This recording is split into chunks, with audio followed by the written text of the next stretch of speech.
I lost Mr. Rosana. There we go. All right, guys. We're 5-2. It's midweek. The midweek with the mics. Yeah. Talking Browns. We've got live chat right in the middle. We're on Periscope. We're live on YouTube. And we're live on Twitch all at the same time. The wonders of technology with Restream. We will be able to interact with you as well. And Mike, let me go ahead and present this window so then you can also see the live chat. I'm just going to give you the chat. Perfect. And I'm going to pin you down just so we're good there. All right, cool. B Skrills, Xander, what's going on, brothers? What's up, guys? All right. We got a lot to talk about. Baker Mayfield just had the game of his life and balled out with 5 touchdowns. The Browns are currently 5-2 with a 75+% chance of making the playoffs, which is unbelievable. To be sitting here close to mid-year, not only playing relevant football after 7 games, but staring at the playoffs dead in the eye, right? So this is an interesting time to be a Browns fan. I know that you broke down some stuff in terms of like what PFF is saying and everything. Yep. And I am definitely interested in hearing all about this because I just think that it was just an interesting game. I'd love to know like what's going on. So let's break it down. So there were a lot of interesting things that I found. I went through the whole game. I watched the all 22, and it's really interesting. So we'll talk Baker first because obviously that's Top of mind, and everybody wants to know, how'd he do, what he looked like, etc. But I have to tell you, if you now I couldn't obviously make a comparison for this game because obviously there's literally 2 plays before Odell got hurt. Mm-hmm. But what I will say is once he settled in and he went through that 0 for 5 span and then he connected on essentially 22 in a row. The spike broke that streak, but it was bizarre, man, because it was like watching 2018 Baker in terms of the swag that he brought. Mm-hmm. And not the rah-rah after the play or what have you. I just when you're watching a quarterback and just their mannerisms coming to the line of scrimmage, changing things up, you could just see the confidence. And it was bizarre because that was back. And then on top of that, you saw a guy, and I get it, it's the Bengals. You and I, Mike, we talked about it, and I want to see what next week brings. But watching him, I mean, he was going through his progressions. There was a couple times where you saw where, he might have locked in a little bit on one guy, but for the most part, I mean, he was going through his reads. It was pretty mind blowing. I thought because who is this guy? Where did he come from? Is it did we go back in time? So that was that was for me, that was big. And again, like we talked about, I need to see it against somebody other than the Bengals. I mean, we all know, and we're not going to talk about the national pundits and their BS all week, but I mean, to an extent they have a point, because if you look at Baker's stats against the Bengals for the past 3 years as opposed to anybody else, I mean, he's had a field day, But yeah, I mean, it was promising. But what I saw, I'm excited to see, what we get on Sunday. Now, with that being said, I'm still very upset that we lost Odell because I get it. Everybody, he's a different guy without him, etc. Yes.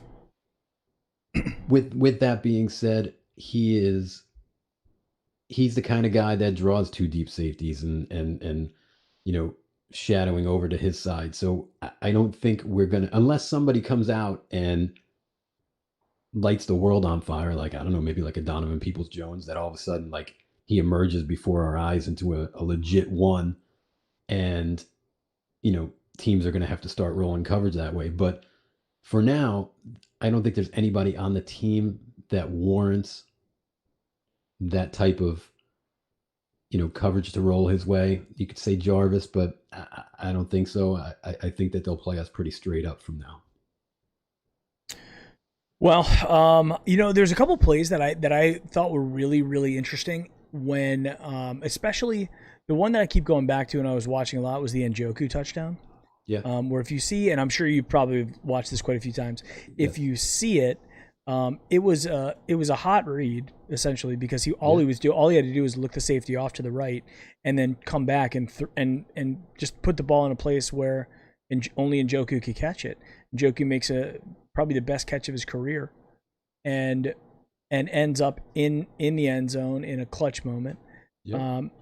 I think that was fantastic. Yep.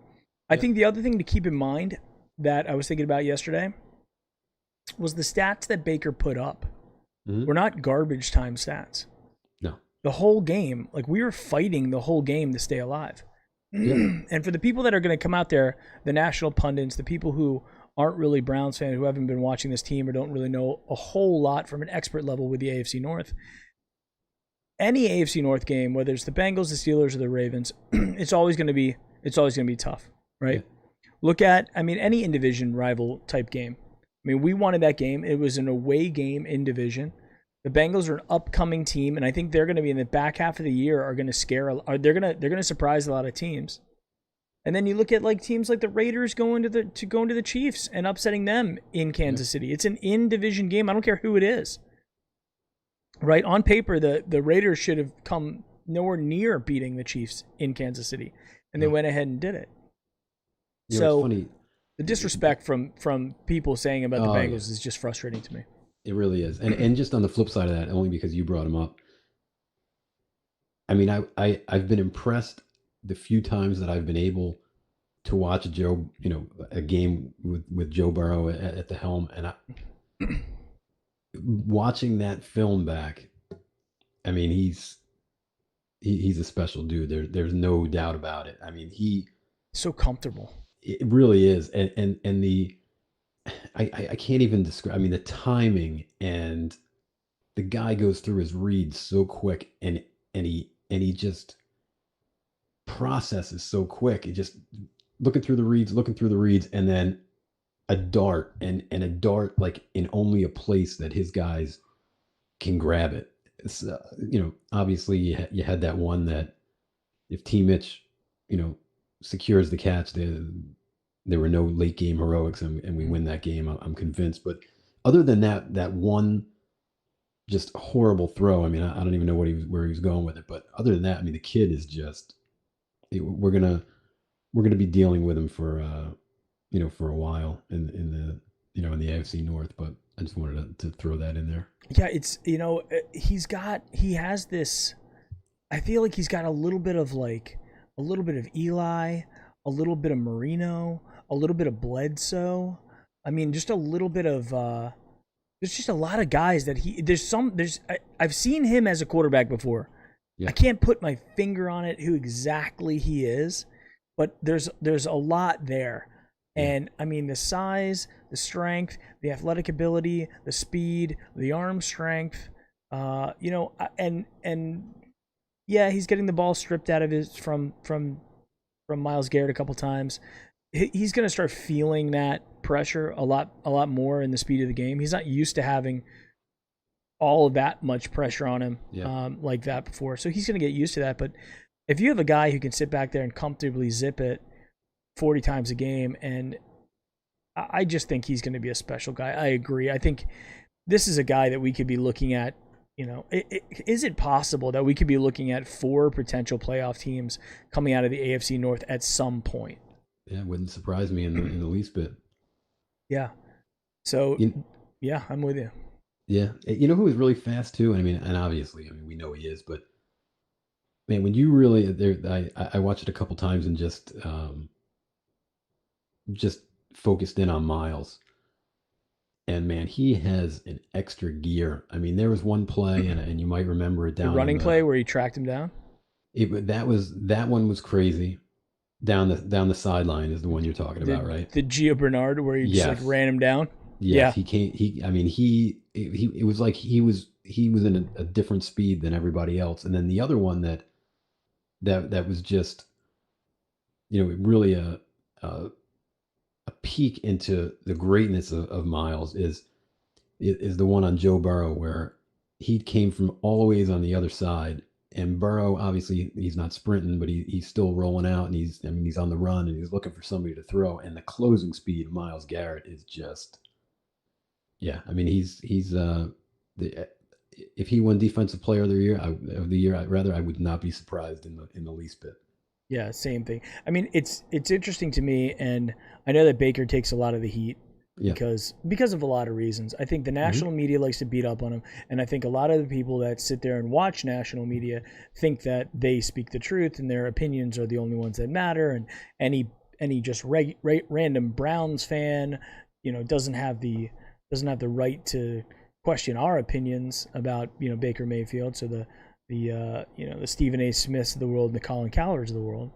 Yeah. But everybody's got to keep in mind, like those guys, those guys are looking for controversy. They're looking to get the fans in Northeast Ohio riled up about stuff, and they know that we'll react, and Yeah. they know that Brown's Twitter is strong and vocal, and that's one of the really thing. That's one of the kind of the things that we have to watch out for. I stopped retweeting those guys. I stopped Yeah. engaging with them because of it. Um, but I'm telling you, and at some point, this is going to have to be addressed. We cannot continue to give up 30 points every game and You're leading expect me. to make the playoffs.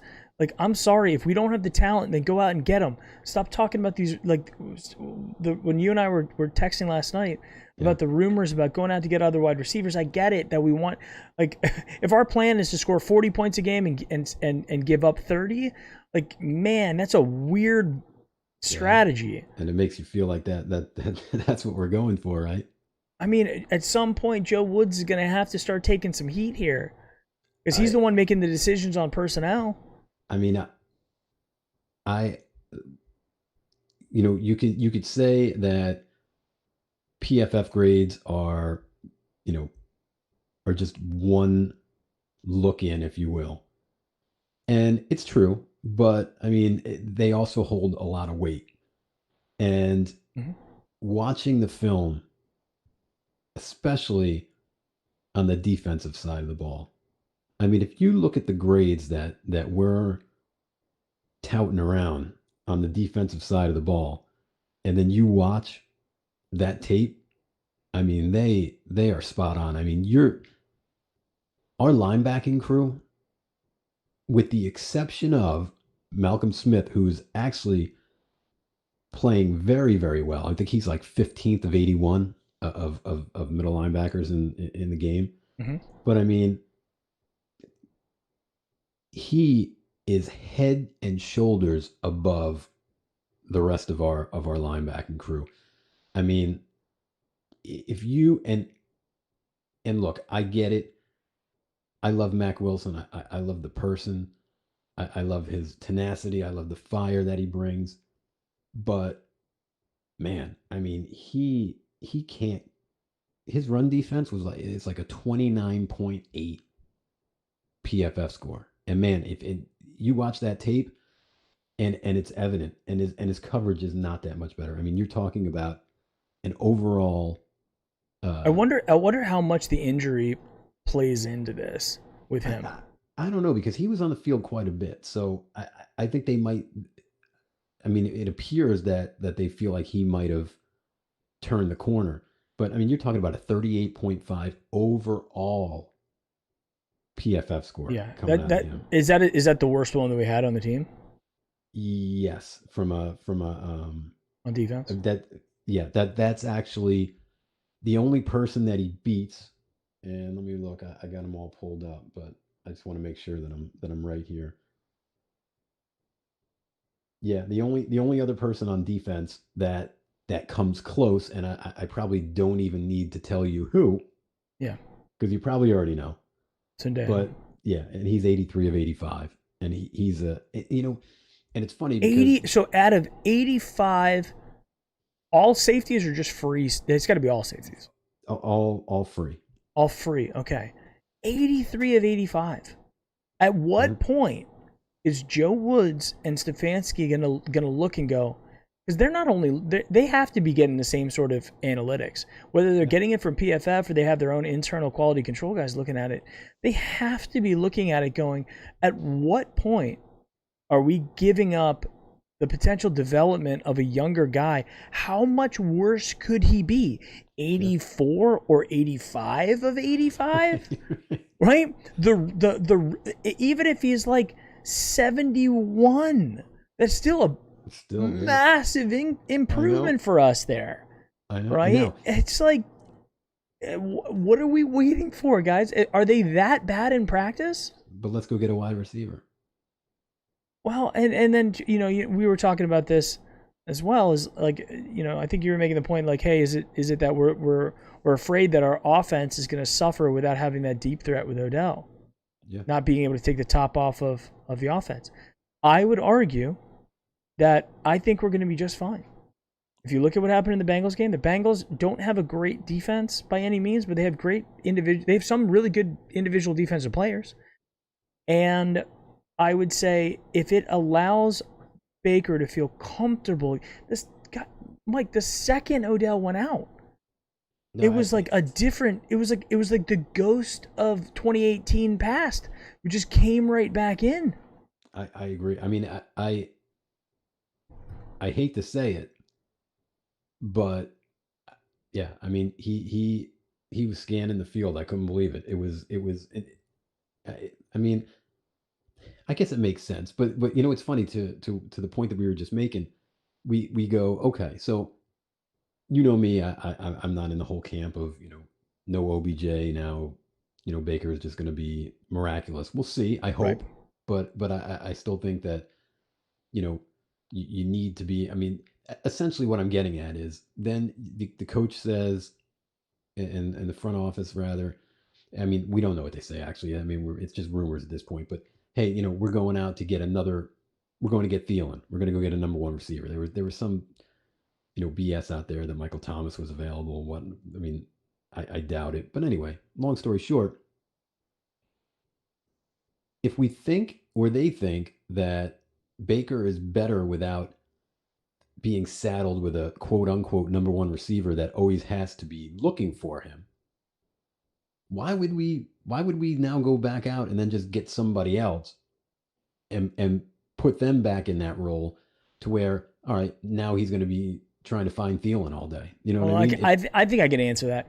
And I think that it's not like we're going out to get it's not like we're going out to get like Julio or Hopkins or something like that, or just another one of the top guys in the league. We're going out potentially. The big rumor is that Thielen is somehow on the block, right? The Viking season at 1-5 is essentially they're saying what they are. Wow. Yeah, I'm pretty sure they're 1-5.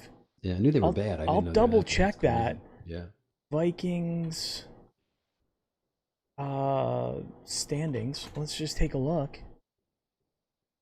They're 1-5. Wow. All right. So the Viking season's over. So if they're gonna start fire sailing and start doing, they already started selling off some players. Like the Ravens got a good one. Thielen's a guy that Stefanski knows. He's not a celebrity wide receiver. He's a professional wide receiver, right? He's more Jarvis than he is Odell. I could see that. So and in Stefanski's offense, if he's looking, I mean, Stefanski's Mr. Consistent. Give me consistency. Don't give me flashy and flair. I'll make up the flashy and flair as that comes along, but he wants to be the one in control of that with all those razzle-dazzle plays that he seems to be baking in every single week, right? It really does. Like, there's at least one or two in every week, every game plan. He's got a razzle-dazzle play, it's starting to be somewhat of Kevin Stefanski's trademark quietly, right? For people that are observing, it's happening. Yeah. But all right. So I'll give you kind of two perspectives on it. Yeah. Number one, Odell being somewhat close to 100% this year. I know the turf toe thing was coming up as well, so like there was some, he just seems to be a guy that's having a hard time staying healthy later on in his career here, right? But he did single-handedly win us that Cowboys game, right? So he put us on his shoulder and said, "Give me the ball. I'm taking it to the house, and we're gonna win this game." Right? So he won that game for us and had one of his probably game of his career. So we can't say that it's going to be great not having OBJ. For anybody out there who's rooting against OBJ returning or thinks that Baker's just automatically gonna be better, let's pump the brakes. So taking that perspective. On the other side, my wife was asking me yesterday all about this. She's like, "Well, what are they going to do now that Odell's not going to be there? How hurt is he? Blah blah blah." And I was saying, look, you heard it from Baker in the press conference. I don't know if you picked up on this in his after the game press conference. He said they asked him about the first pass to OBJ, the interception. He goes, "We got the look that we wanted, was 1-on-1. And when we have 1-on-1, we want to make sure we take a shot at that." Which almost tells me that in his mind, somewhere deep in there, he's 1-on-1, I'm throwing it up, and I'm going to let this guy make a play. Probably because he makes plays like that all the time in practice, and Baker just knows that he's a super athlete.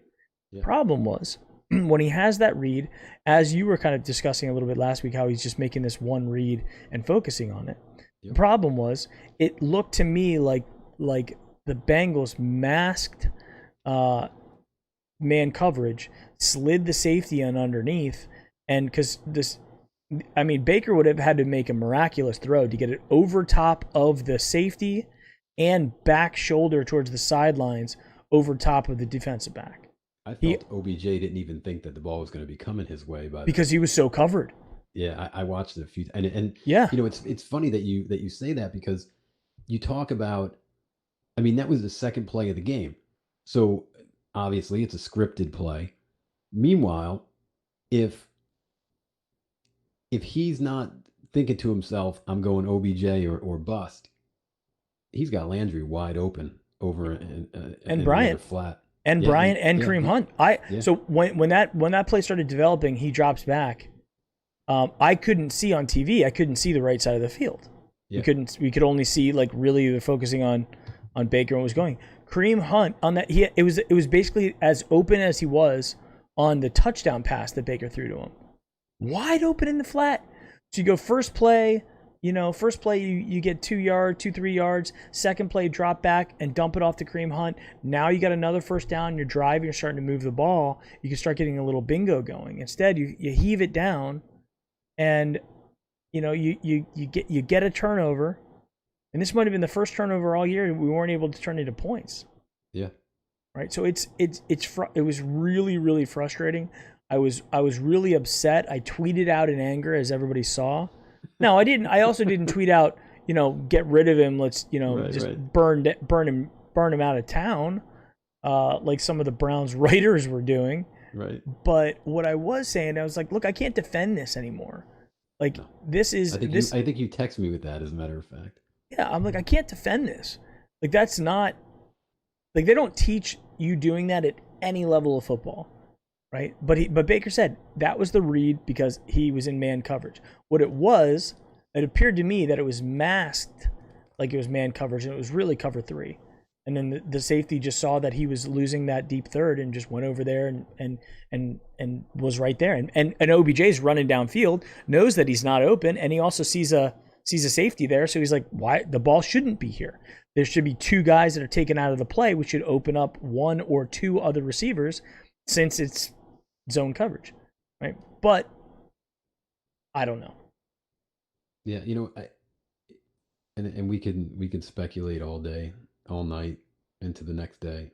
But I totally agree with you and I had a conversation, looking in the chat. Everybody is looking for defensive help as well, and I think one or two things. And we'll find out as we get close to the deadline, but they either think, A, there's nobody out there that they can get at the free safety spot that they like. And I know there's a lot of name guys out there, but I really feel that if that was the route that they were going to take, they would have taken it by now. So I don't think that, with the exception of maybe a trade with the Vikings to get Harris, which I don't think that's going to happen from what I've been seeing. And the crazy part is that you look at at Harrison. I mean, he's playing lights out. He's the second ranked strong safety in PFF. Um, Everything, coverage skills, you know, his blitzing ability. He's yeah. I mean, he's at least we know we've got. The sad part about this whole thing is that if Delpit doesn't go down, you've got Delpit and you got Harrison back there, and maybe this isn't even a problem right now. Yeah. But I was telling my wife that too. I go, we never planned on playing Andrew Sendejo. No, he was him and maybe even Carl Joseph were actually brought in for depth. Absolutely. And when you have guys that are that old that you're asking to be everyday players, and they just can't. This isn't the point in the career where they can do that. No, I mean, Sendejo is 33 years old, and I mean, I know that's young, but it's not that young. It's a lot of miles in safety. In football. That's a lot of miles on you. Absolutely. And then Carl Joseph's old too. Yeah, he's I want to say he's like 29. No, he's not that bad. 27. Okay, 27. Okay, so he's there. I don't know why I was thinking he was older. Maybe because he's slower. I don't know. What's funny? I totally have to go about face just for 1 second, because you were talking about your wife asking about OBJ's injury and is it serious? And I mean, this, but for everybody that's listening, my wife loves Odell Beckham. Her favorite number is 13. She's been talking about hey, maybe I want an Odell jersey, whatever. So it was just our anniversary this past Monday, and about a week ago I was like, you know what, I'm gonna get her an Odell jersey for our anniversary. So instead of giving it to her, on our anniversary, I'm like, oh, I got to give it to her, Saturday night, because then she'll have it for the game. So she's ecstatic, and then we know the rest is history. So talk about like the air coming out of the sails, but that was a bummer for. Yeah, I mean, I did not expect him to be out with. No. With a season-ending knee injury. Nobody expected that. And but I think this is an opportunity. Okay, so you got to look at life.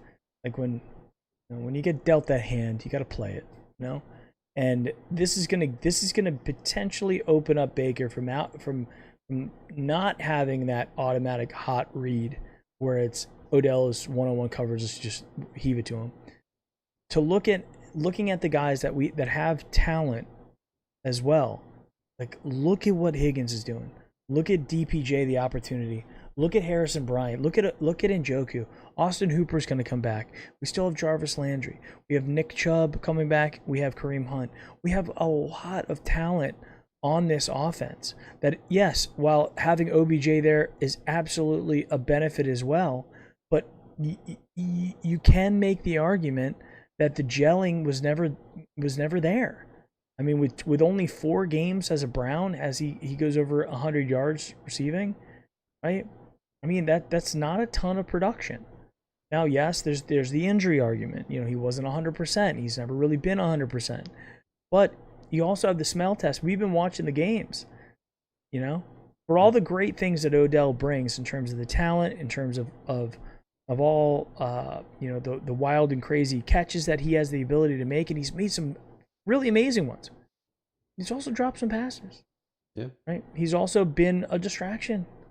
He's done some things that, if you can get a guy like Thielen, who's arguably in that same talent class, but then you don't have the celebrity aspect that comes along with it, the circus aspect that comes along with it, and then you have a young quarterback in his 3rd year who all of a sudden looks like that record-setting rookie quarterback who's comfortable again, that he's starting to believe in himself. The offense is there.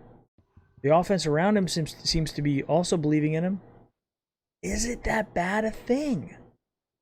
Right? Well, I mean, we're going to see over the next couple weeks. Yeah, absolutely. Another couple of observations that I made that I found interesting.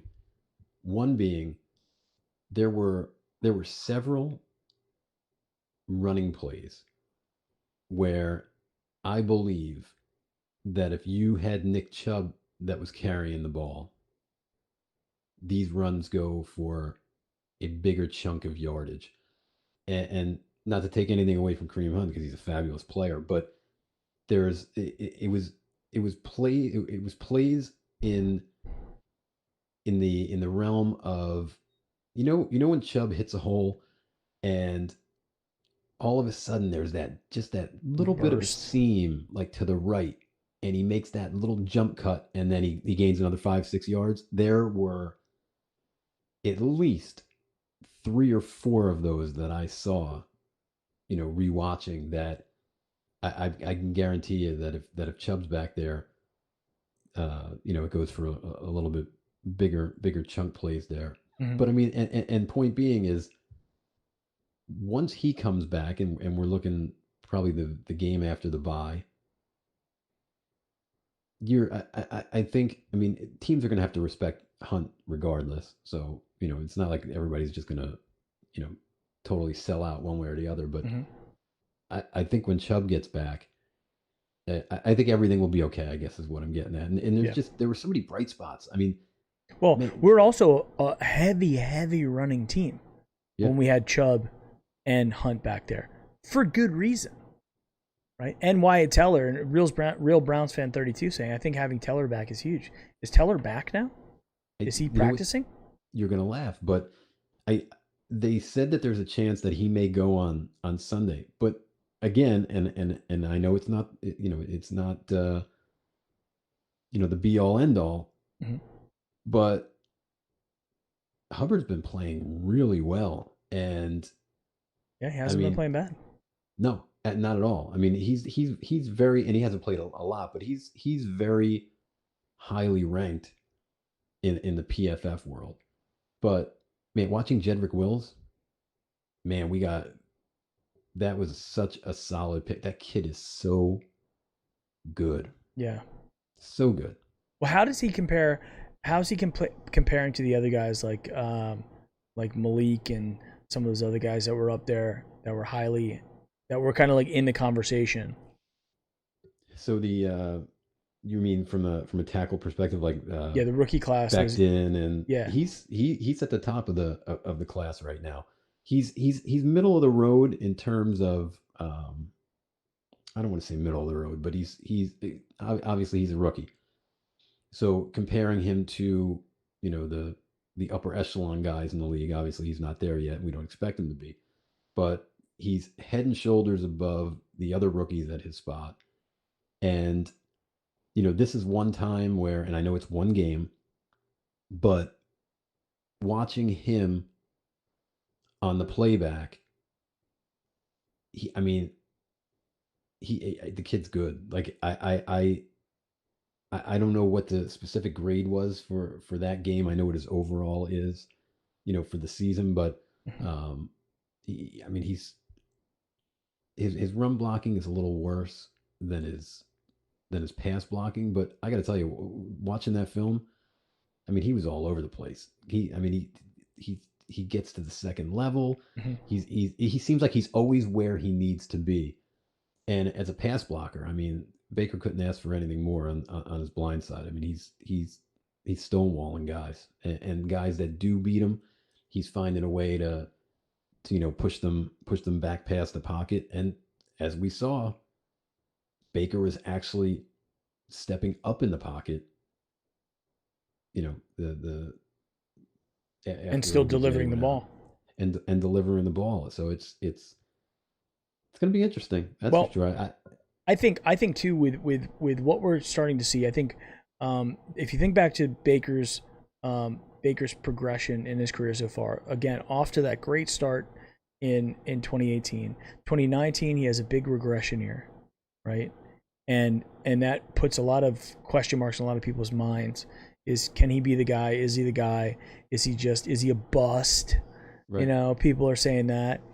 And I think that 2019 really impacted his psyche as an NFL quarterback because he got rushed. So his offensive line was so bad, and he lost the trust in them, and then they have to earn that back with him. And once that happens, they're going to, and if he feels comfortable that he doesn't have to feed one guy, right, to keep one guy happy because he's the lead. Stefanski said it. He's the leader. He's the energy of the team.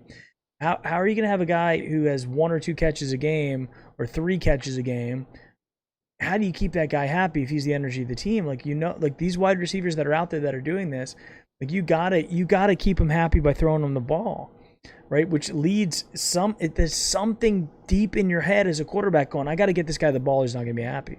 So now if you can spread it around equally and you don't have to worry about any of that stuff, you just got to go to whoever's open at any given time, the best possible move, and you have an offensive line that you're starting to trust and believe in that are going to give you that time, I think we're going to see a different Baker Mayfield for the rest of the year. I really do.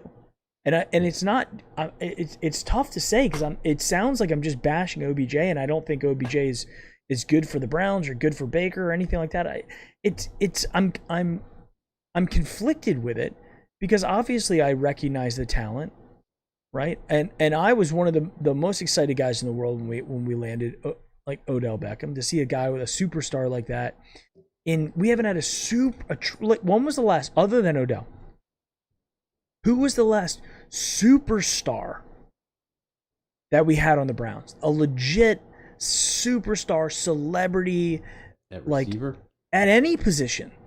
Oh, I was going to say a receiver. I mean, Bad Moon Rising probably was the last time that there was actually like a name guy. Yeah, that came as a free agent, right? But I'm saying like literally anybody, because the face of the franchise in the 80s was Bernie, right? And we had some really nice players around him, Clay Matthews and Michael Dean Perry, and we had some really good players around him, but they weren't the face of the team, right? They were just really good players, so Pro Bowl caliber players. And then in the 90s, Metcalf was there. Metcalf had some amazing moments that he was but not Drake video level, not breaking through to pop culture level, household name level guys. It would almost be, I would almost argue that the last superstar guy that we had on the Browns before Odell Beckham, true superstar, was Jim Brown. Cool. Right? So, and you look back, right? That's a long time to not have like somebody, because there's other teams had him. Dan Marino for the Dolphins was the face of Miami for the 80s and 90s. The 49ers had Jerry Rice and Joe Montana and Steve Young. The Cowboys had their guys. The Steelers have had their, but this is the first one. And I think that, unfortunately, it's not that we didn't buy the jerseys. It's not that we didn't buy into the hype. But it comes down ultimately to production. And if you look at the production, doesn't justify the hype. I didn't mean to interrupt you. They're going crazy in the chat. Miles that was just a precaution for his ankle flared up, but he'll be going on Sunday. He's not going to miss the game. Cool. I want to know if Wyatt Teller's really, is he practicing? Is he playing? Because I think that could be big if he's healthy enough. I would almost say, like, what's the point? If Hubbard's doing this well, why not give him one more week and then give him the bye? I'd be willing to bet, unless he says, hey guys, I'm good. I'm really ready. I'm good to go. I think he probably misses another week. And I'm okay with that, even though I think that he's having a phenomenal year. But I would just hate it for him to come back at 70%, because 100% Wyatt Teller is really good. Yeah, 70% Wyatt Teller might be just another average offensive lineman. Who knows? It's so funny. Before I get to what I was going to say to you, but we're sitting here talking about, I mean, go back to last year, and if you would have ever thought in a million years that you'd be, man, I hope Wyatt Teller's playing. I mean, we would have been hilarious laughing, and but here we are. I mean, it's amazing what coaching does. But what I was going to say, yeah, you're going to say something. Yeah, I was just gonna say about Wyatt Teller. I mean, Yeah, I've obviously, like, you guys know that I'm a Hokie, Virginia Tech guy, so I've known about Wyatt Teller for a long time, and I can tell you from from the interesting stuff about, like, it's not often that offensive linemen are asked to, like, come back and do videos with the coach and stuff like that. Wyatt yeah, Teller was a guy that they kept bringing back and talk. Like, you could tell that Justin Fuentes, the head coach of Virginia Tech, really likes him. yeah, And then when he went to Buffalo, you could tell they really liked him. After the game last year when we played them, and basically the entire team, coaches, offense and defense, came over and hugged the guy.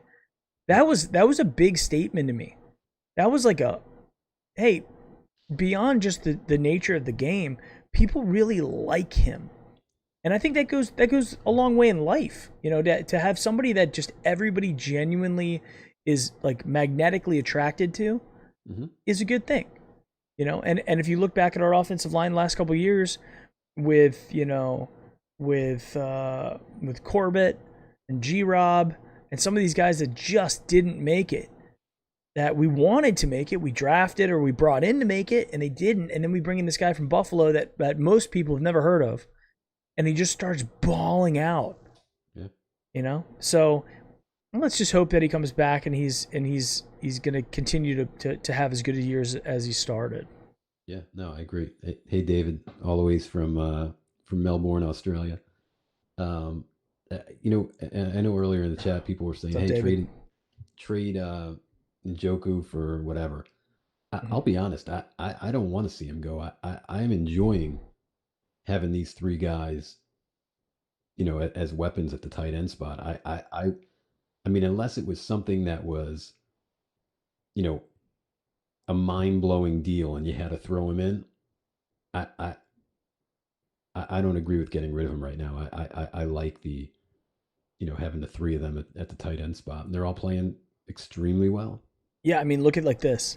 We are in a luxury position with Yeah, these guys. We have Austin Hooper, who we brought in, Pro Bowl guy, to be kind of the man, and then we draft, the number one, or at least the trophy, the best tight end in in the college country. football, right? At least as graded by the award that he won. Yep. And Hooper goes down with appendicitis. And oh, by the way, we still have the kid we drafted, and we have first round draft pick David Njoku, who's healthy and playing. And Yep. here's the thing: if Njoku wants out of Cleveland, I understand. Not because he hates Cleveland or that the fans have been mean to him, but the He wants to be second the guy. that you start saying I want demanding a trade or asking for a trade, you're going to turn off a certain percentage of the fans, right? Yep. Maybe some of the fans who bought your jerseys, maybe some of the fans that are just general fans of you in general. And then you got the other guys who are just like, well, screw you. If you don't want to play for us, then we don't want you here either. Anyway. Yeah. So you're gonna take a hit from a PR standpoint. But the fact that the Browns picked up his 5th-year option and they're willing to pay him top 10 tight end money leads me to believe that he's still in the plan. And if he's not, and if we think that we can get by with Austin Hooper and Harrison Bryant, then somebody's got to step up and come and get him. Like we're not. I don't think we're. I think we're going to pay Njoku next year. I think we're going to give him his 5th, and we're going to pay him for his 5th. We'll see, because you saw what happened last year when Njoku was really the only option there, and then what happened? Because we got rid of Fells, and Fells probably could have been stepped up and been that guy. Yeah. Pharaoh Brown. I mean, we didn't have like another weapon at tight end. Now we've got 3 weapons at tight end, And all playing well. including Harrison Bryant with 2 touchdowns, and then Jarvis Landry. So get on the damn line, get on the line. What's funny too is he I mean, he could have just got on the line too, but he's a pay attention to detail kind of guy. So, yeah, I thought that was funny. But yeah, I mean Jarvis is a gamer. I mean, think about it. What was it last? These weeks they meld into each other. But last week, 2 weeks ago, whenever it was, I mean, the dude got jacked, crawled off the field, Yeah.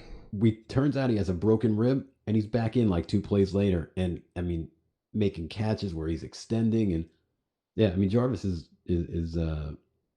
he's our Superman. There's no Yeah, and then on top of that, even in this game, where he's out there throwing passes, he's out there getting direct snap not direct snap, but handoff in motion stuff to go grab us a first down when we really need it. It's a guy with broken ribs that we're handing the ball off to go get us yards.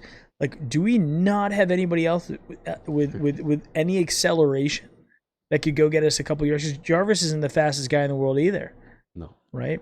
So I'd rather have like a DPJ type guy getting that handoff and making it happen. But I think it also comes down to Stefanski and the offense. They trust Jarvis to will his way to making it. And that's the other thing I would say, because you brought this up a little bit earlier with Kareem Hunt. There's a couple runs with Kareem Hunt that he just would not give up. And he was going to be down for 6 yards, and then they really should have tackled him at 8, and he ran for 12. This is the type of luxury in the NFL that we are not used to having. Like, since really the 80s and the early 90s, that we've had running backs who just refuse to go down, and 2 of them at that. Right? So when Nick Chubb, it's going to be, when I was doing some of the hype video stuff, when I was doing some of that for, I think the last one I did was for the Steelers game. Mm-hmm. Just going back and like getting the highlights from the first couple games with Nick Chubb, it feels like forever ago Nick Chubb was running the ball. Like, it feels like I'm like, oh yeah, Nick Chubb. Right, we're going to get him back. The offense is going to get even better at some point.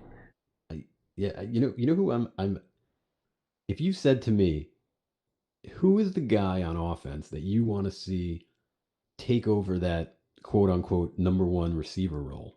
Mm-hmm. And for me, man, I really want DPJ to be that guy. I mean, 6'2", 208, he runs a 4.48. Look, I mean, got great hands. And when you're watching a game and you see a guy and he just looks the part, mm-hmm. That's DPJ for me. Like, he looks to me like he could be that legitimate one. And I mean, let's be honest. If he's not at the team up north where the quarterback play was so bad that me and you could play better quarterback, he would have had much better numbers, and he would have went way ahead of where he did. I mean, we essentially, for his talent, people were thinking we stole him in the draft. Yeah. I mean, if he plays at any other school where they have a legit quarterback, I mean, I would believe, and I mean, we can't go backwards, and we don't have a crystal ball, but I certainly believe that kid would have been easily a late first, early second kind of guy. Here's the thing, man. I watch a lot of ACC football. I don't watch a lot of Big Ten ball. Yep. So, like, I don't see these guys. Like, I didn't know a whole lot about him coming out. I'll be really honest. So I don't have this frame of reference to go back to and go like, hey, he's the guy. But I can tell you that because even the announcers are like, yeah, Peoples-Jones doesn't have a catch yet, and boom, right there he catches his first pass. Yeah. And then was the one from Jarvis, right? I think his first pass was from Jarvis. It was I want to say that was. I could be wrong. I don't know. I can't remember if it was his first catch. The first catch wasn't the one where Baker was getting ready to be brought down, and he got it out to him for the first. I think that was the second. I think that was the second one, and the third one was the touchdown. Okay. And then I say, like, it's strange. So I think this is one of those times where I don't think we necessarily need a legitimate number 1 at wide receiver. I think we have enough talent to spread the ball around really equally, and allow teams, instead of focusing on one guy, to then have to respect all of them, and then we just look for the matchup. We look for where the matchup problem is. Harrison Bryant's becoming a big matchup problem for linebackers. Big time. Right? And now and I gotta tell you, like, my wife and I were talking about this yesterday. I was like, you know what? I've been saying this for years now, years, that I think Rashard Higgins is a diamond that we have not yet unleashed. And for 2 years ago, 2 years ago, how good he was, how he's scoring the touchdowns, he's walking the red carpet, playing pretty consistently for the Browns. And then last year, nothing. And then he comes back and says, you know what? I'm going to sign $1 million 1-year deal. That's it. I'm going to prove it to you this year. And still in the beginning doesn't see the field. You know, they got Kadarius Hodge out there. I'd love to know why. Was it a playbook thing? Was it a blocking thing? So I know it looks like he's blocking great. Kadarius Hodge is better, but from that. But yeah, maybe I don't know. But man, I mean that one catch where he high pointed the ball. I mean, that was like vintage 2018. That you can look at that play. Also, the play where he caught the ball and kind of like rolled out of bounds. Yep. I mean, these are heads up, not only athletic but intelligent play, and then it sets us up because, when we get down there, and when he catches that pass, right? He catches that one, and there's like 20 seconds left. We get up to the line, we spike it, and then I want to say they called timeout after that. Like, we got up to the line to run our next play, and they called timeout to give their defense a breather. I think they may have. And then we threw the pass to DPJ in the end zone. And I got to tell you, I think the Harrison Bryant touchdowns, and correct me if I'm wrong here, there wasn't anything like majestic about those touchdowns. I think they were pretty just like, standard red zone type touchdowns, right? Am I right on that? Yeah. The only majestic thing that I saw on film is, and then I'll let you get back to your point, but is Harrison Bryant is so good at selling his routes and coming out of breaks. It's almost, I know everybody's probably seen the comparison where they're saying, Bryant has a little bit of Gronkowski in him. Mm-hmm.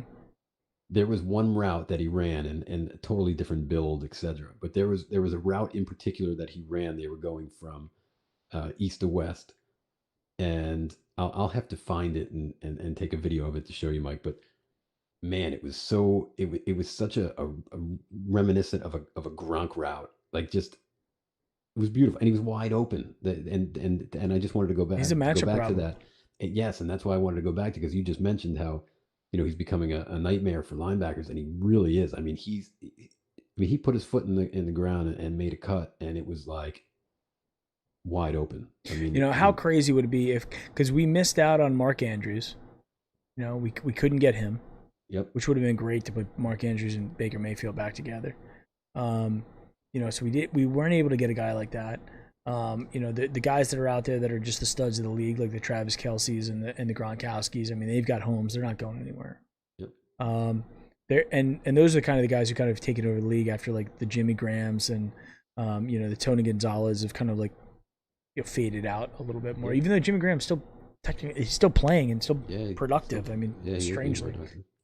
But imagine if Harrison Bryant turns into like one of those like just stud tight end type guys. I could see it happening. I mean, that's a tough position to come in your first year. You got to block and be productive. And I mean, this dude's being uber productive. And to your point, I mean, his blocking has been exceptional as well. Mm. Yeah, I mean, any of those guys. I mean, I look at tight ends. Tight ends are just offensive linemen who can catch. Yeah. And who have a little bit more acceleration. But the guys who look at it like a craft and say, I'm not just going to be a thick guy who you're going to just randomly go up the crease and hit every once in a while, but somebody who actually can break and run a route like a wide receiver, like a Tony Gonzalez used to do and Jimmy Graham used to do. Those are the guys that are like, holy crap, this is something. Travis Kelce he's just a wide receiver. Zach Ertz is just a wide receiver who happens to play tight end. Like you were saying about was there anything special on either of the Bryant touchdowns? And there really wasn't. But the first one, to your point, I mean, he was on the end of the line, and it was nothing spectacular. I mean, he put his right foot in the ground and cut back out, but he did an exceptional job of being able to separate and put his body in a position to where he would be the only one that would make that catch. Yeah. And it's like a basketball move. You know, it's like Absolutely. being able to create your own shot in basketball is like one of the most dangerous talents to have. And if Yep. you can have a guy who can make himself available for a pass like a tight end like that, he could be our big red zone threat. Because you still have Njoku, who's a big guy who can catch the fade. You still can move Jarvis and cut him across the middle, and just sit there and wait for him to get open for Baker to hit him on like a crossing route. Yeah, we that's the other thing. If you look at the stats, the Baker Mayfield stats, I mean, no interceptions in the red zone. I mean, Baker Mayfield and lots of touchdowns and lots of consistency from a completion percentage standpoint. I mean, in 2018, dangerous in the red zone, scoring touchdowns. 2019, horrendous in the red zone. It was like we went into panic mode in the red zone and came away with no points or putting our field goal kicker out there who might make it. To this year, it's like, no, we're going for the end zone every time. And that is one thing that I look at this Browns and I go, they're taking the step forward, because you have to be able to score touchdowns. You got to be able to score points in this league to win games.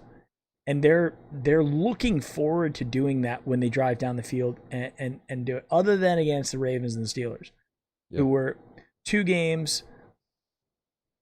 away games, and I expect that we're going to give them a much, much harder game at the end of the season in December and January when we play them again. And I think, my dad was talking to my dad. He's like, God, can you imagine if that last Steelers game comes down to us making the playoffs or not? And we have to play, and we have the Steelers coming to us, and they're looking for they're probably not going to be undefeated, but they're probably going to have a really good record. They're going to want home field advantage, so they're going to want to play that game hard, and we're going to want to get into the playoffs. Although at this point, with that expanded playoff team, it's a lot more likely, right? Because if you look at it right now and extrapolate the season out, let's just say for shits that the Steelers win, they win the division, and the Ravens come in second, and they're going to get a wild card. Then you're going to have a third wild card. And unfortunately, 4 of our games are against 2 other playoff teams, right? So now we have to be able to go. But I still think that because they've expanded the playoffs, our chances of making it are really, really good. And that's just wild. It's crazy to think. Like we are legitimately a playoff contending football team. Are we a Super Bowl contending football team? Not yet. No. Not yet. Like we are not the Seahawks. We are not Kansas City. We're not Baltimore, and honestly, we're not the Steelers yet either. So I think those are my 4 teams. I don't know where they rank in the fictitious power rankings, but I think those are the 4 teams that are pretty scary at this point. Maybe even Tampa Bay. Who knows? You know, speaking of scary, I hope, on top of hope, that we cruise into the bye at 6-2. I'm drinking out of my victory mug. So are you on Monday again? Yeah. Couple things that 6-2. Like, go figure. I mean, 5-2. Like it was so tough having conversation and putting the words the numbers 5-2 and the word Browns like in the same sentence. Yeah. Like even when I was putting the title for this thing out, like for the slide, Browns are 5-2. Yeah. Everybody has to take a deep freaking breath and just absorb that for a moment. Now, with that being said, a couple things that worry me. 1, Josh Jacobs is an elite running back, and he has been bottled up the past couple games. So he's due for a breakout. And I worry about once he gets into the, that next level, our linebackers are just atrocious. I mean, let's be real. And the other thing that worries me, you figure what? Denzel will probably lock down Ruggs, I would think, right? I'd assume so. And but he didn't play against AJ the whole time. Yeah, no, I guess he didn't. So he's gonna be moved around. I think when it comes down to like red zone type stuff, he'll be matched up against. Yeah, then he'll be matched up. But I just think, I mean, you've got Ruggs and you got Renfro, somebody mentioned it earlier in the chat. Waller frightens the hell out of me on Sunday. Mm. I just hope the defense can. We can't continue to give up 30 points a game. We can't. We just can't. So I was gonna say that too. I was gonna say that too. Because and I'm not telling you anything that you don't know. That's a lot of pressure on an offense to know that every week you're going to have to at least put up 30, 32 points. And even those high-powered offense, that you're asking for a lot week in and week out. So I think, and this is way early for a semi prediction, but I think that this week our defense is either going to come out and surprise us a little bit at home and keep the opponent under like 24 points, maybe 17 or 21 points, I think. Mm-hmm. Or it's going to be the complete opposite, and it's going to be, shootout part, whatever. I think it's going to be a shootout. I think if history has shown us so far, the Raiders can score points, and we can score points. And they gave up 45 to Tampa Bay.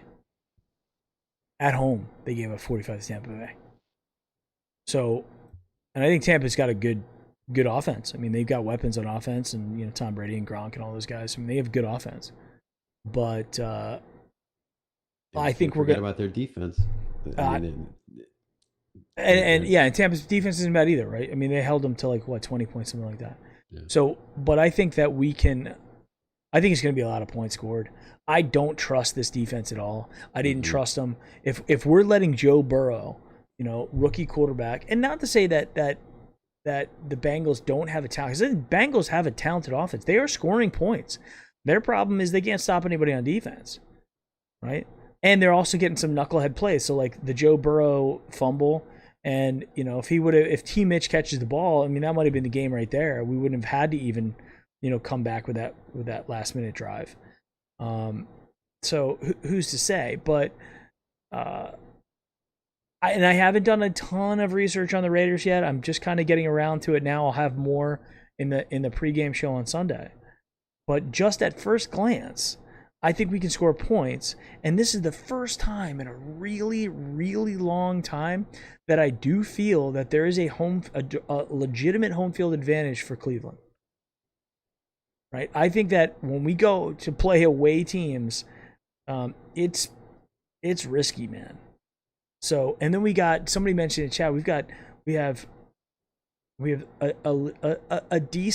respectable, decent Raiders team at 3-3. Then we've got a bad Texans team that seems to be falling apart, but who knows? There's still a lot of talent on that team, so they could surprise people turning around for the second half of the season. Yeah. And then we get the Eagles, right? So we have 3 in a row winnable games. And you know what? It's funny because obviously of the geographical location of me, but that Eagles game is not going to be as easy as we think, because at that point, Miles Sanders will be back, Zach Ertz will be back. So, yeah, and Carson Wentz has been playing pretty well recently. So and trust me, I need some bragging rights out here in Eagles country. But I think we do win that game. I think it's a very tough game. Well, you got the Eagles. They're sitting at 2-4-1, and leading the division. So the Eagles they're playing. They're a playoff team right now. They're smelling playoffs. It might only take 7 wins, but they're gonna they're gonna want to play us tough. Absolutely. Right? And then if we look at the AFC, right? It's still crazy to look at how good. What's weird this year? It seems to me that it is the vast majority of the league is feast or famine. Mm-hmm. It's either you got 5 or 6 wins, or you have 1 or 2, and it's just bad. Like 0-7 Jets, 2-4 Chargers, 2-4 Broncos, 1-5 Bengals, 1-6 Texans, 1-6 Jags, 1-6 Giants, 1-5 Vikings, 1-6 Falcons. I mean, I've never seen so many horrible teams, and then yet it seems like there's a lot of teams that are sitting there at 5-1, 5-2, 6-0. Other than the NFC, other than the NFC East. Even if you brought up the Giants have a very, very good defense. They've just been struggling a lot on offense, but they sort of righted the ship a little bit against the Eagles last week. But I mean, that's another one that defense is they're tough. I don't know what they're going to be like. And when do we play them? 6 weeks, 5 weeks? How long from now? Who? The Giants? 1, 2, 3, 4, 5, 6, 7, 8 weeks from now. If you include the we bye. don't know. Yeah, so we don't know what they'll look like at that point. But yeah, they could collapse or they could be significantly better. Yeah, right? yeah. I mean, Daniel Jones is hit or miss, but just from a defensive side of the ball, I was just thinking about the talent that they have on that team. So, yeah, the NFC East is horrible this year, but there's still teams from the NFC East, and they're still tough teams, if you will. So here's how we look at the next set of games. If we get past, so every week so far has been a test. Every week has been a test.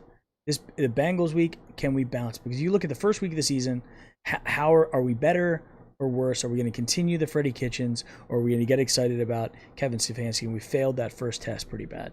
But I think that there's some excuses that can be made that are legitimate, including no preseason, new coaches, new players, new offensive install versus the Ravens, who have had all that consistency with coaches and players, etc.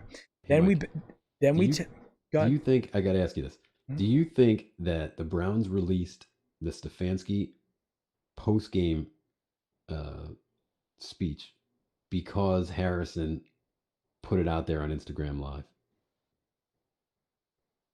No, I don't think so. You don't think so? You think there was something in his speech that was like newsworthy?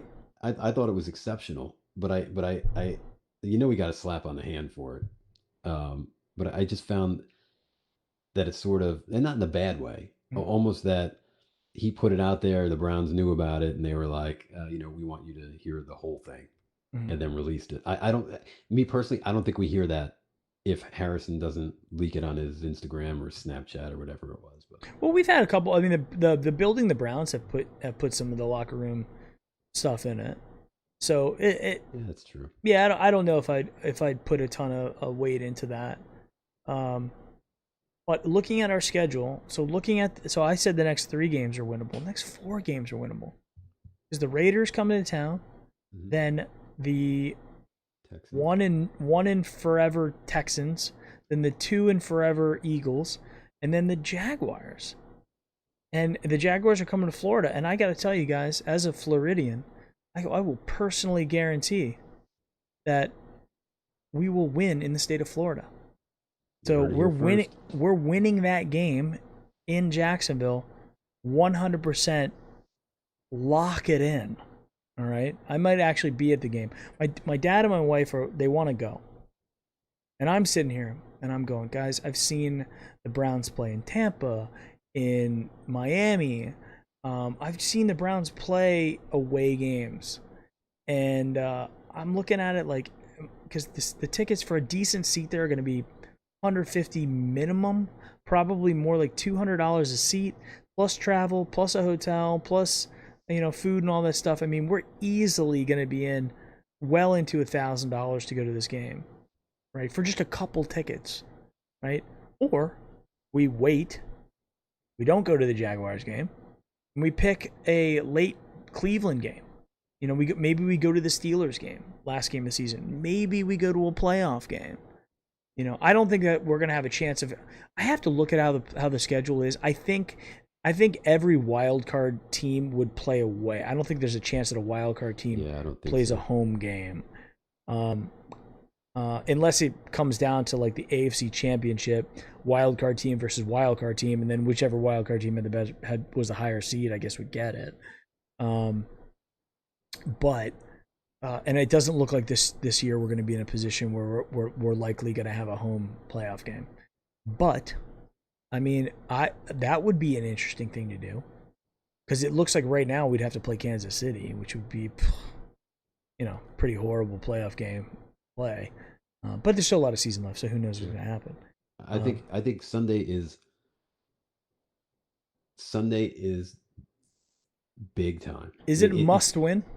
I think that it is a show me that you actually have progressed, and it's not just because we throw a Bengal in front of you that all of a sudden you can step up in the pocket and read a defense. I think that I don't think that it's a must win from the standing column portion of it. Mm-hmm. But I do think that it is we have to see the same Baker that we saw against the Bengals. In some capacity. Can we expect that has though? To be. I would think that. Well, he was nearly perfect. I don't think he has to be perfect. Okay. But he can't. I mean, if you think of that game, he really didn't have any heat on him, right? Couple pressures here and there. Okay. So, and I hate to be this guy, I really do. But if you go back to his rookie year, and we talked about this last week, against the Jets and the Panthers and the Falcons, and there was somebody else, the defense weren't really that good, right? And then you take the Bengals, mm-hmm. and the Bengals are the Bengals.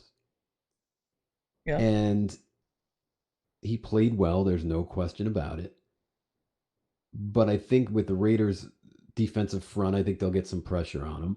And they're not they're not pushovers in the back end of their defense either. So if you lose the game 27-21, or you lose the game, 24-21, mm-hmm. and we see Baker of last week and even maybe more progression. And again, just, to your point, we're not going to see, God, we wish he goes 21 for 21 again, but mm-hmm. We're not going to see that. But I want to see next week what I saw when I was just watching this film today of a confident guy taking the snap, scanning the field, throwing to the open guy. Yeah. If we see a regression next week against the Raiders, then I think then it becomes a little bit fair play in terms of the bashing that we've had to listen to for the past 3 days. That, hey, great, go do it against somebody, somebody that's not the Bengals. And I think it was Nick Wright, to his point, the Browns don't decide, the schedule. You play who they put in front of you. Yeah. But with that being said, to me, this is a very, very, very big test on Sunday. And I hope to God that it, that we see that the progression and at least what we saw last week on Sunday. Yeah. Well, I mean, for everybody out there, any of those pundits out there that are saying, well, it's only the Bengals. We were a minute and 6 seconds away from losing to the Bengals. Oh, yeah. And it doesn't matter how good a game, because at that point, Baker has 4 touchdowns, mm-hmm. which is still one of his best professional games ever. Right? Even with that interception, he has 4 touchdowns. And, you look at it like that, and you go, okay, well, what would you be saying if the Browns if the Browns are 4-3 after having lost to the Bengals, a game that we really needed to win? There's only a few like games on your schedule every year that you just have to win those games. The Jets and the Giants are now the next 2, and you could even argue the Jags are the next 2 must wins for this team. But if we take care of the Raiders, the Texans, and the Eagles, we're good. We can lose the Titans game. We can lose the Ravens. We can lose the Steelers and still be, 12-4?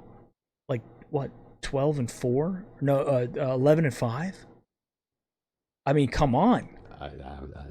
It is utopia. We are thinking perfect world here, but right. Raiders.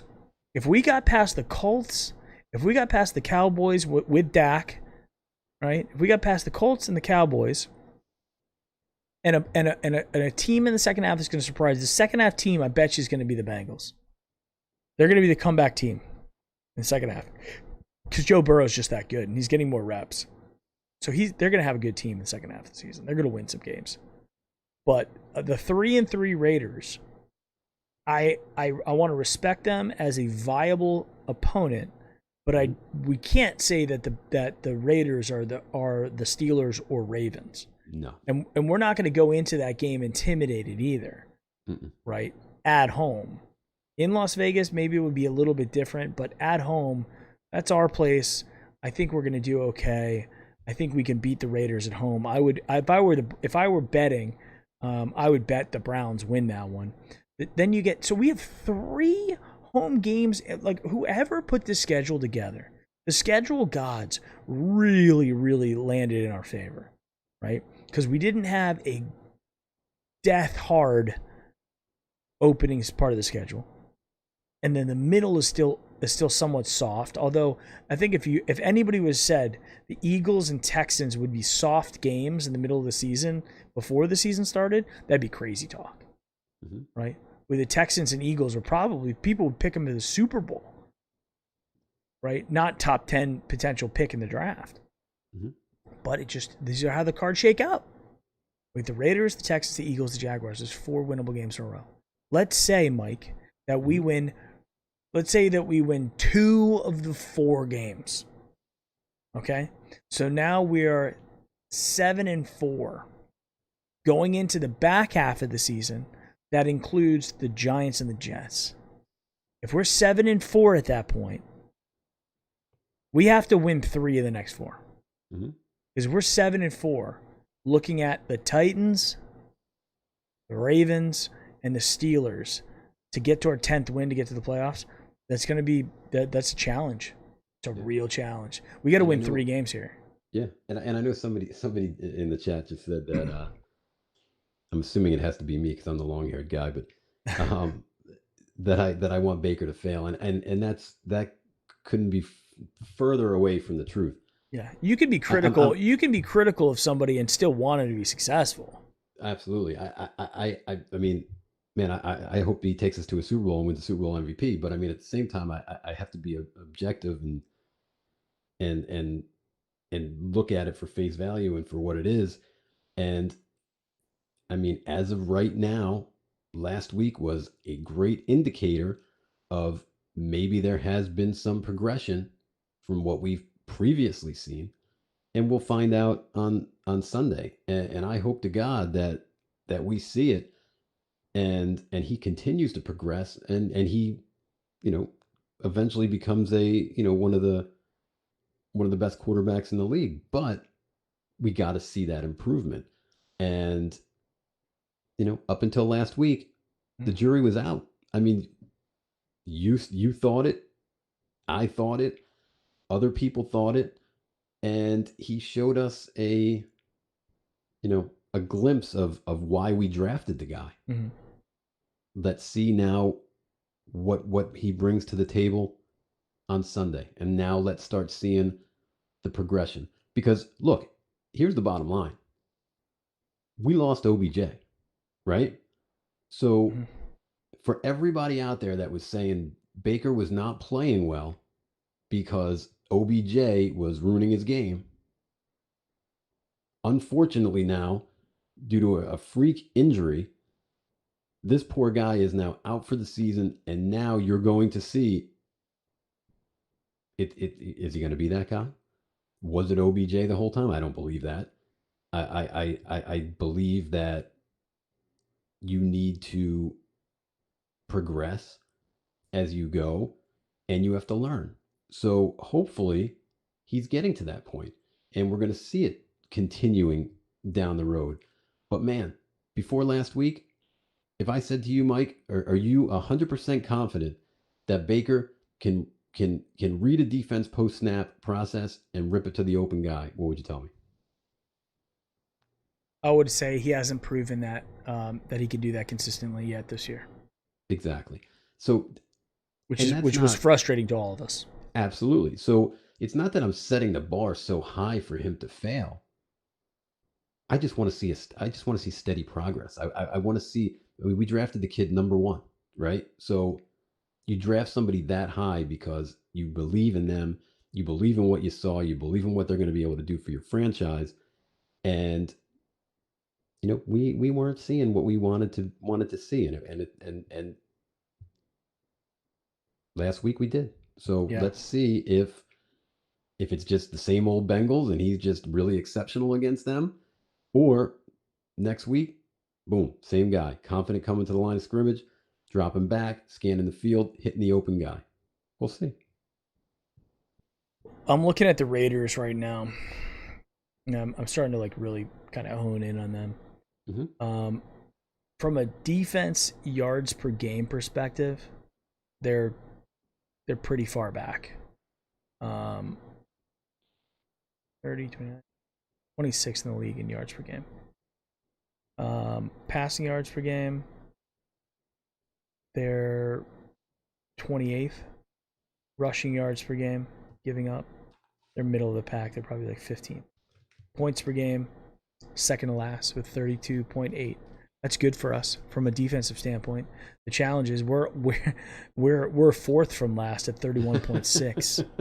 Right. I was waiting to see if you were going to give us that stat. Yeah. So then it comes down to points per game on offense, and we are 1, 2, 3, 4, 5, 9, 10th, and they're 11th.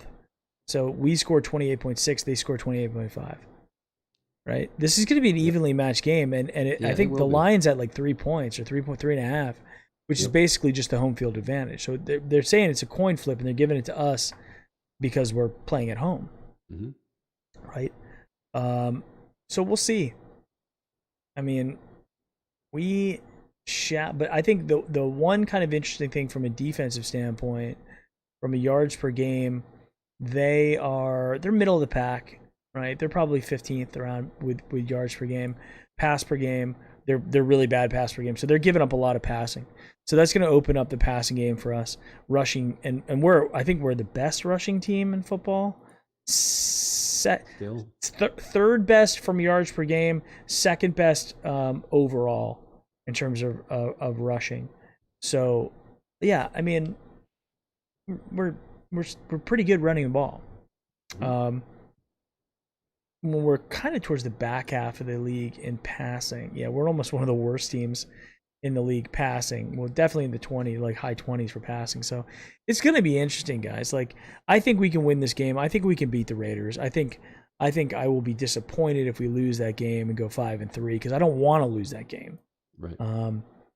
If we can rip off this game against the Raiders, who knows? Then I really start believing in Stefanski's, hey, it's one game at a time. A lot of coaches talk about that, right? I think this is actually going to be looked at as like this is really one game at a time. Then we go into the bye, we can get healthy, possibly get Nick Chubb back. If he doesn't come back for the Texans, he'll probably be back for the Eagles. And it seemed like from Stefanski's presser, I mean, I would not rule out, his return being the Texans game. Yeah. I mean, I think it'll come down to a couple factors too. Like, is Kareem Hunt okay? God forbid we lose Kareem Hunt, then we get Nick Chubb back, we'll lose Kareem. So we want to make sure that we've got our thunder and lightning on the field, or at least dressing up the same time. So if we can do that, I think we're still as dangerous as possible, even with losing OBJ. That's our next test, though. Can we still be productive without Odell Beckham? Mm-hmm. And can Kareem Hunt beat the Raiders on the ground? And can we keep them out of the damn end zone? And can we not turn the ball over? If Baker goes back to game manager Baker, and 100 somewhere floating around 200 yards, 2 touchdowns, no interceptions, and then we just run the ball down their throat, I like that. I think I'm happy with that. Yeah. When we put the ball in Baker's hands and say you go be our superstar, that's where it's like it's hit or miss. Against the Bengals, maybe even against the Raiders, that we can get away with that. But there's some teams, the Titans, that ain't gonna work, and we already proved that it won't work against the Ravens and Steelers. So, yeah, I mean, a lot of interesting things. What do you think the odds are? I mean, you're kind of like ingrained in some of the rumor mills now that we have with some of the insiders. what do you think the odds are that we make a move here before the trading deadline, for a wide receiver or for some help on defense? Like, do you think that there's any truth to the rumors that we are actively pursuing some extra help? I think they're definitely looking for something. I do believe that the Thielen stuff was, I believe that was factual, and I mean, Minnesota, just because they're 1-5, they're just not going to start giving guys away. That they're not in the business of that, and they were asking for a little bit more than quite honestly, the Browns want to give up. So I wonder what they're asking for. yeah, I haven't heard anything concrete as to what. I just know that from my understanding, it's a little bit more than they want to than they want to give up, and I get it. I mean, we do have a lot of draft capital, but you got to, I think you have to hold on to those picks, and I won't even say why, just in case. But I don't know.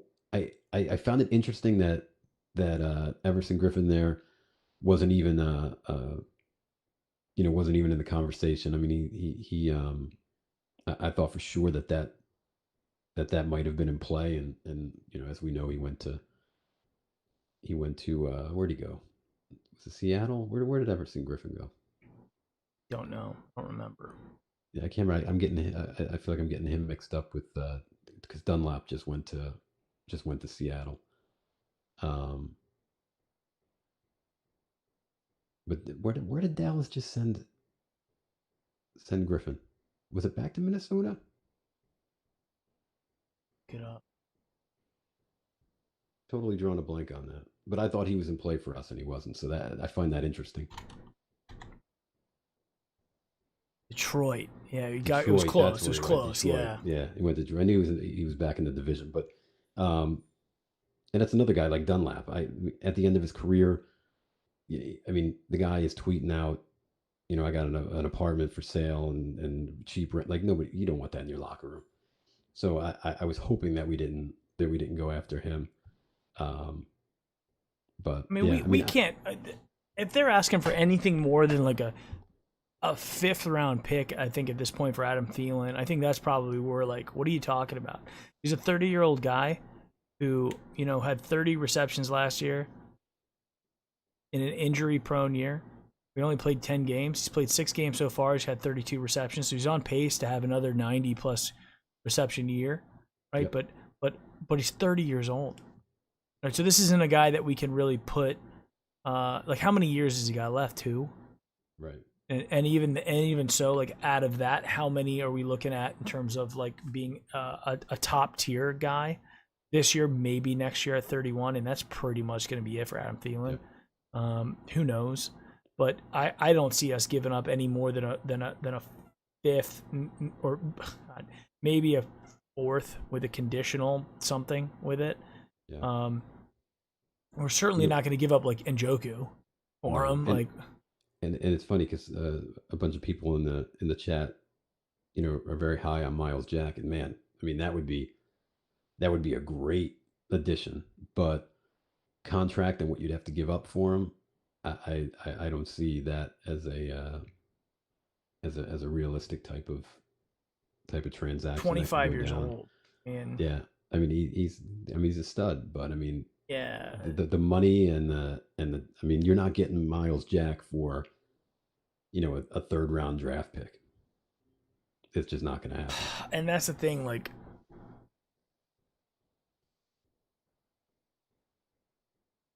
I don't think they'd give him more. I don't think do you think they'd give him a 2nd round pick? Because it's basically going to be a 3rd, because it's going to be a late 2nd round pick. I do not think that they are going to give up. Well, I mean, he's a tackling. He's like a DeQuell Jackson type linebacker. He's a tackles guy. He's not a rushing the quarterback guy, and he's not an interception guy. I mean, he's not like a. He's just a really consistent, talented 25-year-old. And I think that's it. If he was 27, 28, I think they would, but not 25. Yeah. And the money's a factor. I don't know. Would you give up a 2 for Miles Jack? Oh. I know. I don't either because you don't know. I'd give up a 3. I'd give up a 3 in a heartbeat. Because he was a 2. Yeah. Late 2. Early 2. He was almost a first round pick. He was 36th. Yeah, I think it was he had an injury, I believe. I can't remember what it was. He's 25 though. Yeah, he's young. He's a guy that he sits in there for Mac Wilson right away. Mac Wilson goes to the bench, maybe even like Sione. I don't know. That's a guy, man. And that's another guy. Taki couldn't cover the 2 of us, and I'm in my mid-40s. Yeah, I'm pretty sure that I probably could still put a move on him. His coverage is just. Yeah, the 2 of them. Like talk about, and again, we talked about it earlier. The 2 of you guys. Yeah, I love what Mac Wilson is. Like I said earlier, like I love the fire and the tenacity and he's such a team guy. And he's 22. He's a baby. I just wish the talent was even close to the fire. And you just hit it on the head. He's young, so maybe there's some more room to grow and stuff. But I got to tell you, and I know he had he's had the injury and he's been fighting. I haven't seen it this year, and Taki is, he's lucky to see the field when he does. And I think the only reason he has been seeing the field is he's just giving somebody a breather because he is just, when your best linebacker is Super Bowl MVP, old man Malcolm Smith, you got some serious problems. And you know what? I will say this, though.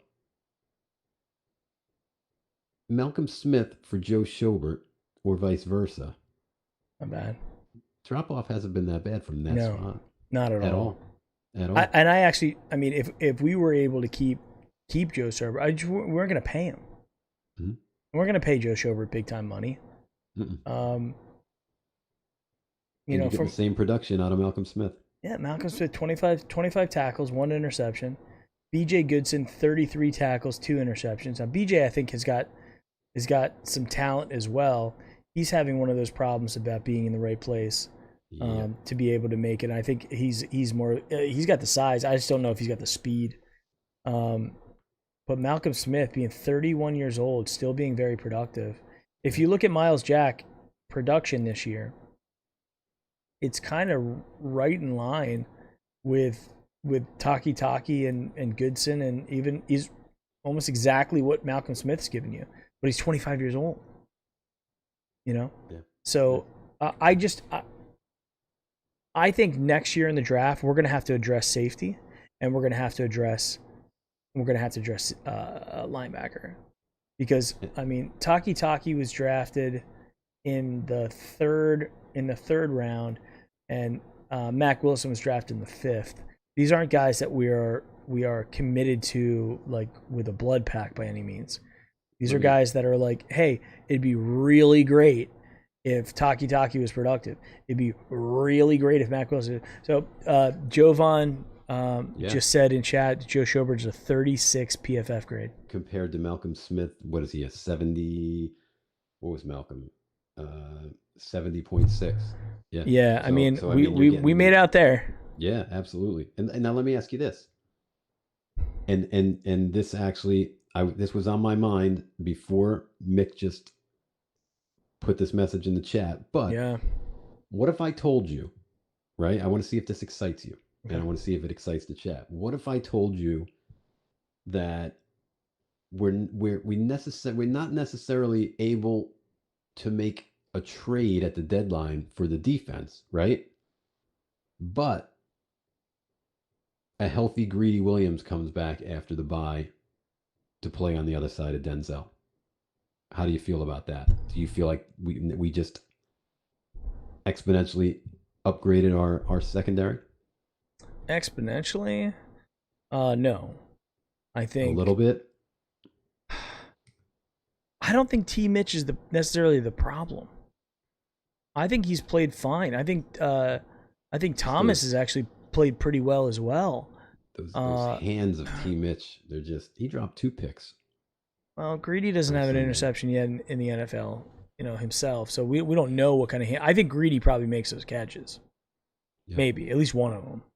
But I don't know. I mean, I'd be happy with him back, right? I would be happy with him back. But I don't know if it makes us exponentially better. Like, I think there's certain aspects of it. I think short passes and especially run coverage, yes. Deep passes, deep and middle, I mean, he wasn't good last year. He got burned a lot. And then also the penalties. I mean, he was a guy who, like, a bunch of penalties. Some guy gets behind him or something like that. He's not like a clean defender when it's a 50-50 ball. So I don't know. I think next year we're going to have to make, I wouldn't be surprised if our first 3 picks in whatever particular order are defensive back, free safety, and linebacker. And then maybe the next one's a linebacker as well. And I don't know what our picks look like, but we're going to have a first, second. I don't think we've traded away big picks yet. I don't know. I'd have to look at it. We have a lot of picks this year too. Yeah, well then that makes me think that, like, I think we have to start hitting really hard on our 3rd and 4th round guys.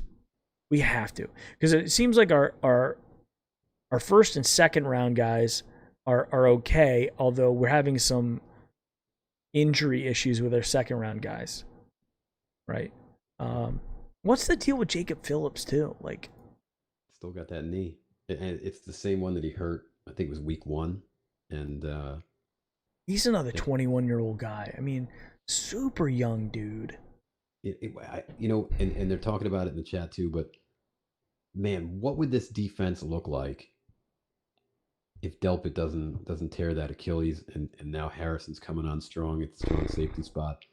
I mean, you literally, and Greedy Williams, 22-year-old healthy Greedy Williams. Yeah, I mean, if Delpit doesn't go down. And I mean, we're assuming that he was going to be a superstar, but I mean, all signs point to, he would have been a very, very solid rookie for us. So, I mean, wow. I mean, that would have been something to be able to have Delpit back there, and then I think when it's all said and done, I think Harrison is going to be another notch on Andrew Berry's belt, as far as making a move. And dude, I was excited when we got him. Yeah. I was really, dude, we just got a 23-year-old productive dude. Yeah. Starting NFL productive dude, and he's having one of those breakout seasons, And then you've got, you got still have Redwine, who's out there, who knows what he's going to do. I mean, he's 23 years old. Who knows? Yeah. We're going to have to come to grips at some point that we're not going to get that same level of production out of our left tackle from, like, a Sheldon Richardson. He's 29 years old, right? So Jordan Elliott, I think he's had some injury issues this year as well. He's nothing major, but I mean, he doesn't have any production. I think another one that's really frustrating people is Olivier Vernon's lack of production. Yeah, but Olivier's 30 years old too. Him and Sheldon we rented those guys, and Sheldon's had a really, really good productive year, and he stepped up when he had to and made big plays in critical position, 3rd down level plays. We just have, it seems like Olivier Vernon's like just disappears when he's on the field. Watching that game too, another guy that was so in the defensive line was Richardson. Who's just so in that game? Sheldon Richardson? Yeah. Mm-hmm. Yeah. Vernon didn't play bad.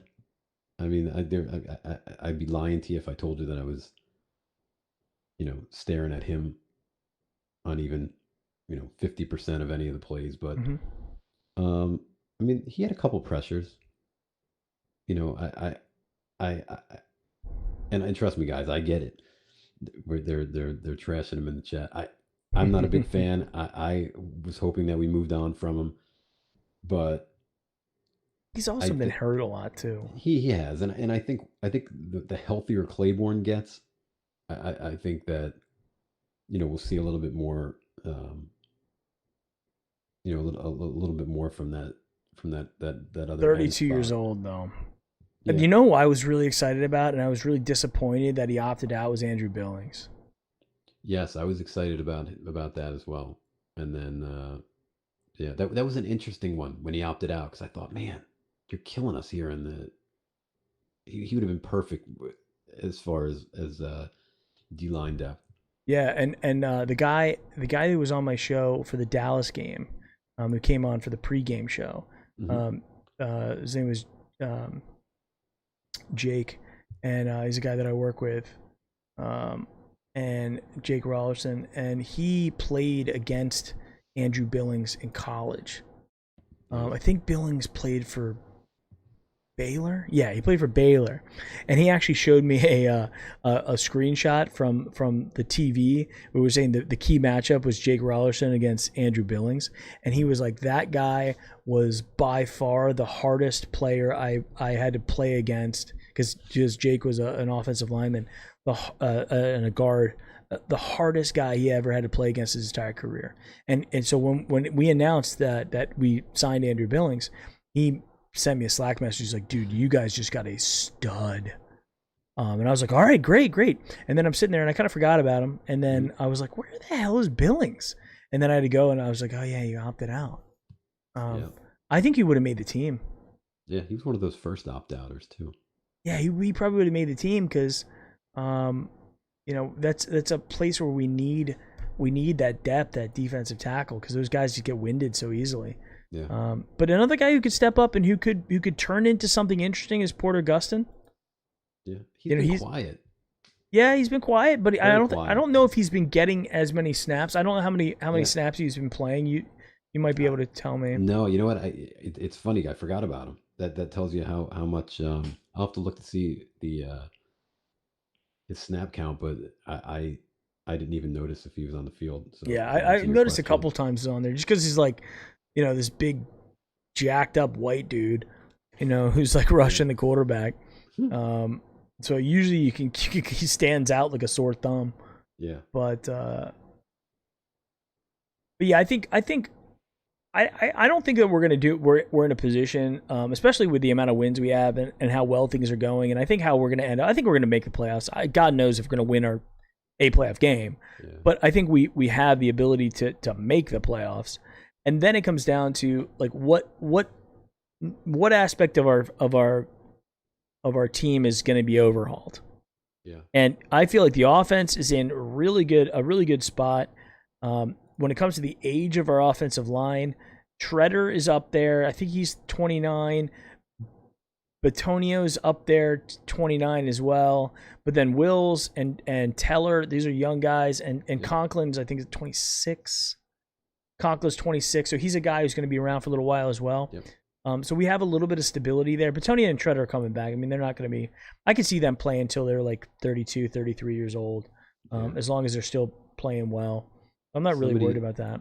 Yeah, somebody was asking about, and I know they were talking about it earlier too, would Perryman be a guy in play for us to get back? But I know as far as Perryman goes, I know he was out like 3 weeks with an ankle, and then he finally came back, and then he had a concussion. So I don't know if you're gonna Get Bouchard? make a play for Bouchard. Yeah, I don't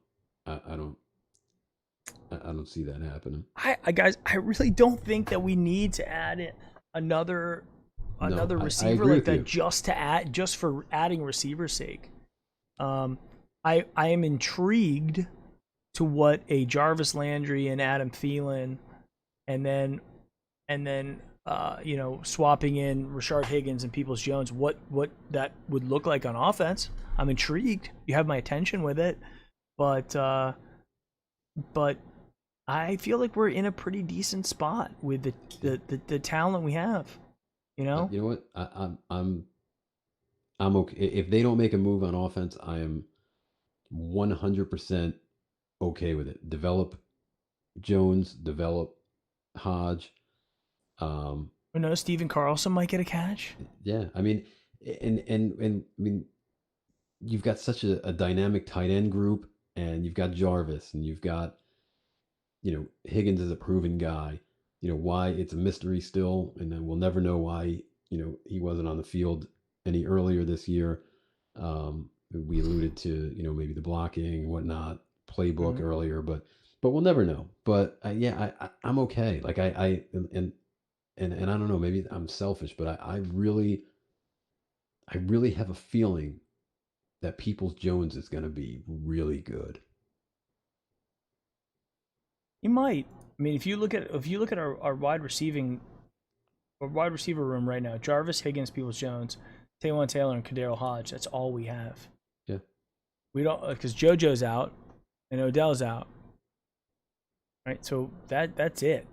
Mm-hmm. So we might actually start seeing some Stephen Carlson at some point, because these guys aren't going to be playing every single snap. And Austin Hooper, we believe, is going to be back this week, but who knows? I mean, it's not the easiest thing when you get your appendix cut out of your stomach. Yeah. Right. My wife went through it, and for anybody who's had their appendix removed, I mean, they're cutting through like stomach muscle to get at that. Was it you that told me that it was Mac that had that same surgery, and he had it on a Tuesday and he played that Sunday? No. I can't remember who was telling me that. I was just talking to somebody the other day when it first Mac? Happened. Alex. Oh, okay. I was like, Kevin Wilson, like which Mac? No, yeah, and I was like, really? And then I looked it up. I'm like, wow, yeah, that man, talk about like a gamer. Yeah. So you get your appendix out on Tuesday and you're lined up on the field on Sunday. He's another guy that I don't know what that situation was with Alex Mack. Like, were you just like we're not willing to pay a center? Mm-hmm. Is that what it was? It just came down to like we just don't want to spend the money on him. They just didn't want to spend the money. I mean, and then he went on to do pretty well. Yeah, but now he's suffering with the Falcons. Falcons, yeah. Yeah, I mean, I got to tell you guys, this has been the most interesting season of the Browns I've been around since 2007 by far. Mm-hmm. And it's just from a winning perspective. Yeah. I mean, I think the 2018 year was really interesting. It was a lot of fun. Yep. And 2019 was just overall giant disappointment. But this year, I think we came back, and we're proving that. Imagine if we had this 5-2 record last year. Yeah. I mean, they would have anointed Freddie Kitchen could have ran for mayor. Yeah. I think good coaches aren't easy to come by, and we've had it's almost like the same thing. Like we just struck out so many times, like throw the dart at the board and hit a quarterback. We're gonna do that too. Yeah, we got to do that. We absolutely have to do that, and then just track it. Okay, here's our first round dart. Who do you got? Who's your second round? Who do you got? Because I've always looked at the draft, and I was there. I wanted us to draft DK Metcalf. I really wanted us to draft DK Metcalf. But we couldn't though, right? Because he had a bad 3-cone. Meanwhile. Well, he got injured a lot. He was injured a lot in college too, and there were some questions that he was juicing, and like, is he going to be able to keep that up if he's getting piss test? Who knows? But the last name alone, fucking draft the guy. It's like it's that upside, It's like this guy could be a Hall of Famer or a bust, and for the third round or wherever the hell he went, why not grab him? That sounds like the guy that's under center in Buffalo, right? That was that type of pick. I mean, a little earlier, obviously, in the draft, but I mean, that was a guy that they felt had a ton of upside. Whereas someone like Baker, they felt like he was near his ceiling, if you will. So yeah, I mean, who knows? I think that what we're seeing with Baker right now is he showed us a flash in the Bengals game that he's going to be good. Now, obviously it's the Bengals, and we saw the Colin Cowherd video where it's like he's amazing against the Bengals, but everybody else he's not. Hey, how's it going, Hot Dog? Hot Dog is our first Twitch guy coming in here from our universal chat right now, nice. Which we're bringing in Periscope, Twitch, and also and also YouTube. But guys, by the way, how do you like the chat being there, featured right in the middle of the stream? This is just kind of a new format that we're testing out to see how we're doing and seeing. I think this chat on like the pre and post game is going to be like a little bit silly, maybe a little bit harder to follow. But I think it's like a perfect thing for the Wednesday show. And by the way, we are reading all the chats. So if you guys, I noticed there's a couple questions that have come in there, and I apologize if we haven't gotten to them. But I am seeing all those guys. Mick the Dog's in here. Kid Wilson, typical gamer. Browns fan 1977's in here. Aura, Larry, I saw Lace in here as well a little bit earlier. Chad Tucker, Real Browns fan 32. Some of the boys are in town, right? So I appreciate it. Appreciate all you guys. And one of the things that just as a sidebar here in terms of what we're doing and looking to potentially expand out to some other formats, because right now we have the ability to go live on Twitch. We have the ability to go live on Periscope, get some more views out there, and just have more people listening to our voice. And if it resonates, great. If not, I mean, me and Mike are going to talk about the Browns for 2 hours no matter what. So might as well just do it freaking on YouTube and have you guys be included in our conversation as well. Yeah. American Saxon, how's it going? How's it going, dude? So yeah, I mean, guys, we appreciate it, and I think this is exciting. If you guys are on YouTube, by the way, please go ahead and click that like button. If you're on Twitch or anywhere else, give us a follow and all that stuff as well. All these things. The like button's actually the like and the chat. So the more you chat and the more people click like, that actually does help us out from the algorithm in terms of bumping us up a little bit higher. In terms of Larry Kirk, thanks, man, appreciate it. Yep. And DF Sports is here too. I noticed him is in there. I haven't seen some of our other boys. I haven't seen like Nikolenko or some of those guys in there, or Gary Washington. So if you guys are coming in for the VOD, don't worry, we haven't forgot about you. We know, part of the fam. And then also this is a good time to talk about just some of the sponsors that we have with like Schlegel Law Firm and William Ali from William Ali Realty, Homage, Sabo Apparel, and then all those guys down there on the Patreon as well. So you guys want to toss us a buck? It helps out the channel. It allows us to do some giveaway stuff. There are some other kind of cool Brownie postgame things in the works as well. So I don't want to spoil anything, but there might be some potential merch in the future, so Brownie postgame hats, Brownie postgame mugs. I really want to make a Brownie postgame orange victory mug, that we could. I want a Brownie postgame victory mug. Although I'll be honest, I don't drink hot coffee. I drink iced coffee. So every morning I've got these big ass cups, right? It's these big yellow cups that I've gotten for like charity events and. We've just got big cups, and so I fill it up with ice, and I do coffee on that, and drink the coffee. I drink it fast. It's got to go right into the blood. If it doesn't, I have a problem. Then I go back, then I drop the kids off, then I come home and I refill. It's back into the blood, and then I go back. Then I start going to work, right? So, but for Victory Monday, my wife is a hot coffee drinker, so she's the one who gets the hot coffee, and she's got her Victory Monday mug, and she's walking around with it, and she's all happy about it. And then I grab it, I take a sip, just because I have to. I got to take a sip of the Victory Monday mug. It's funny that you bring that up because. I feel like you're the one, by the way, who started this whole thing, because everybody now is going out showing off their Victory Monday mugs, and I was like, Ristano was the guy who started the craze. I think I might have, but it's funny that you brought up about the sip, because for those of you that don't have that mug, I mean, it is like maybe an inch and a half shy of being like ready for like a girl's tea party. Like it's like almost like a kiddie cup. So my favorite mug is a Yeti coffee mug that I got down at one of the surf shops. Oh, they're fantastic. Down the shore in Jersey.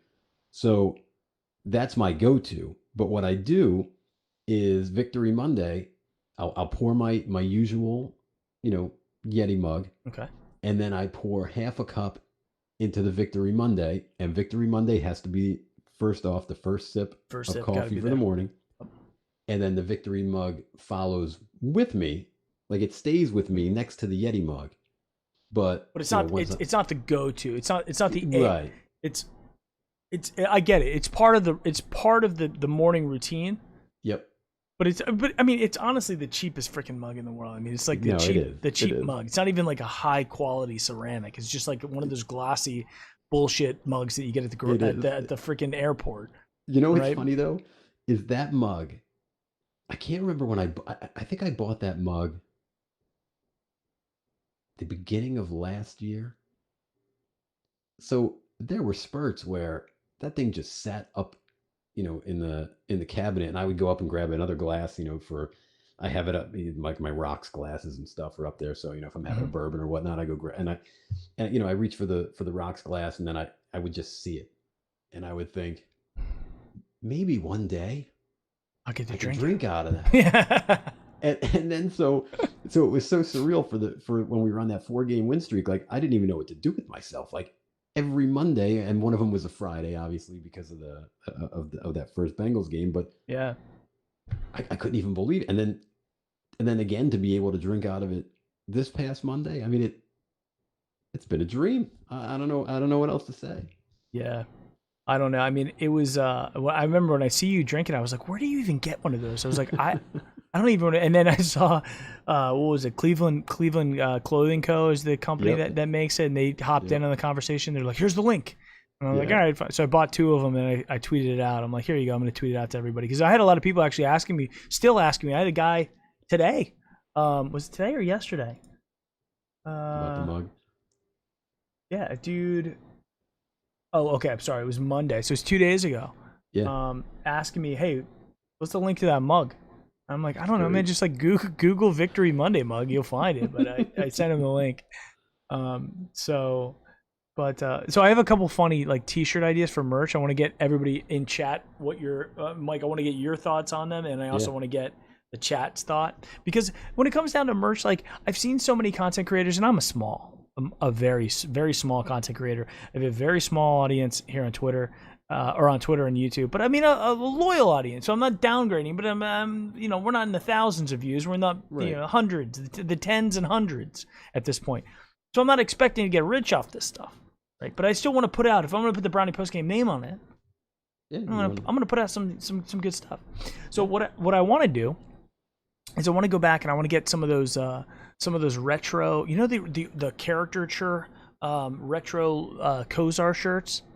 I just missed out on the homage one back in when I had the other show, and they were sponsoring us, and I wanted that one, but they didn't have any more. Oh, I don't know if they're still making them or at all. I think they moved on to like some like the Metcalf. I'm wearing the Metcalf. Yeah, one, right? Metcalf. Yeah. Metcalf one. So I was thinking about just going back and not licensing them, just going back and going on Fiverr and having them recreated. I actually went on Fiverr and had a designer recreate the Odell Brown shirt from the Drake video. So I actually have that design now, like a really high quality design. And I was gonna make some changes to it. Instead of it saying Browns on the bottom, having it say Brownie Postgame. That'd be cool. And then I was thinking just random Brownie Postgame logo, whatever. Having a shirt that just says like there's just a T-shirt that just has like block letter text, and it just says Ward has an ankle. So just have that shirt. Have one that says Brown's Twitter is the best Twitter. Don't fuck with Brown's Twitter. I like all these ideas. Have a Photoshop of Bernie Kosar's head on Machine Gun Kelly's tattooed body, and have it be Machine Gun Kosar. I would need that. I'm a big MGK fan. You like that? All right. How about the I Heart New York? Mm-hmm. Right. So do I, and then where the heart would be Nick Chubb's face, and Browns. I Nick Chubb Browns. Just a short block letters. This is hashtags Browns Twitter. Also, I think, and this is one that I think it could really do well. Okay, so these might be my 2 favorite ones. Have a regular T-shirt, maybe a black T-shirt or whatever color we want to go with for this. Yep. Maybe like that. Maybe a gray, like how like in it's like this weird blue gray that you can turn Twitter dark mode into. I don't know, when you use Twitter, do you use it in dark mode or full light mode? I'm a full light guy. Okay. So I tried the dark thing, and I don't know. It's just Maybe I'm weird. I'm staring at fucking screens all day, so I try to go as dark as possible whenever possible. Yeah. But so maybe we do a white one. That's funny, Larry. And then we also do Twitterati. Blast Twitterati. Yeah. So then we've got a dark mode shirt, maybe a dark black, and then this light weird gray, and then a white. And all it is a screenshot of where it's of Mary Kay, like Mary Kay blocked me. You know when you go to Mary Kay and it says this doesn't exist because you've been blocked by Mary Kay. So I've been blocked by Mary Kay, and then I've been blocked by Tony Grossi. I love it. How about all those? Did you see those videos today?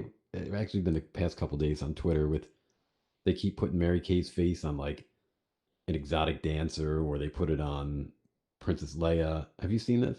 Is it from Brown's Therapy, or is it? I think it might be. Dude, every time I scroll through, it's like that Brown's Therapy guy is freaking like he is. I don't know what that guy does.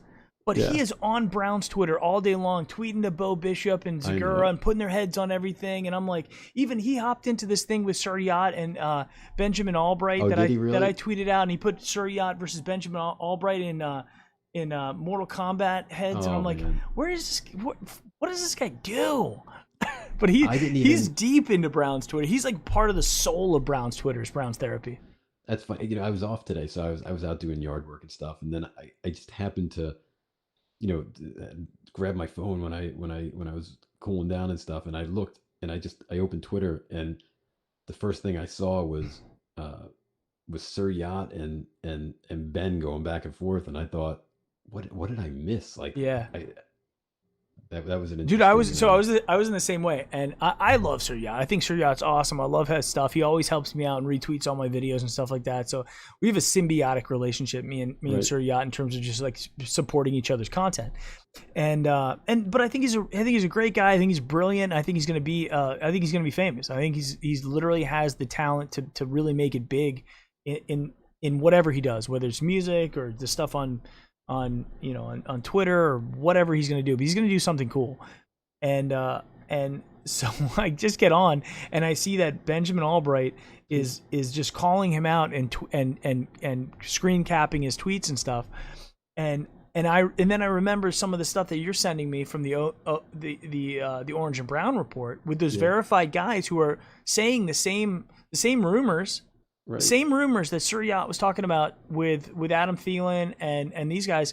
You're sending me, the insiders, and he's messaging it like he's an insider. Yeah, so he's kind of like but a lot of people like I don't have a subscription to Orange and Brown Report. I'm not in those boards, right?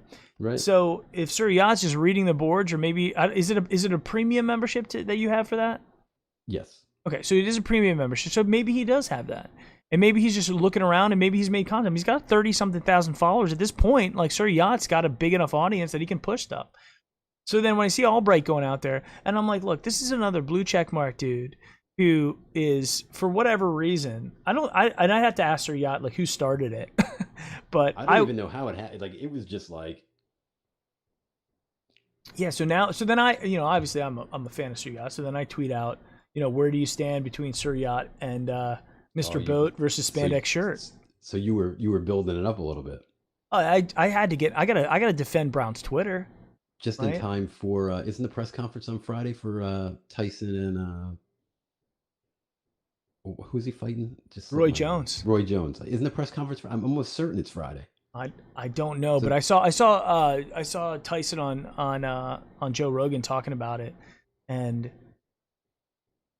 I think Tyson's gonna do some damage to Roy Jones Jr. I think he would do damage to Joshua if they fought for the. I mean, old boxers have the ability to do it. Remember when George Foreman won it when he was like 50 or something? Yeah. Still beating guys up. Yeah, and I mean, if Tyson only has to go anything less than 5 rounds, Tyson can even 4. Anything less than 4 rounds. I think Tyson can do it. Dude, he gets up and runs 5 miles a day just to start his day. Yeah. Like that's just his training. I get up and run 5 miles for me at this, just walking 5 miles for me.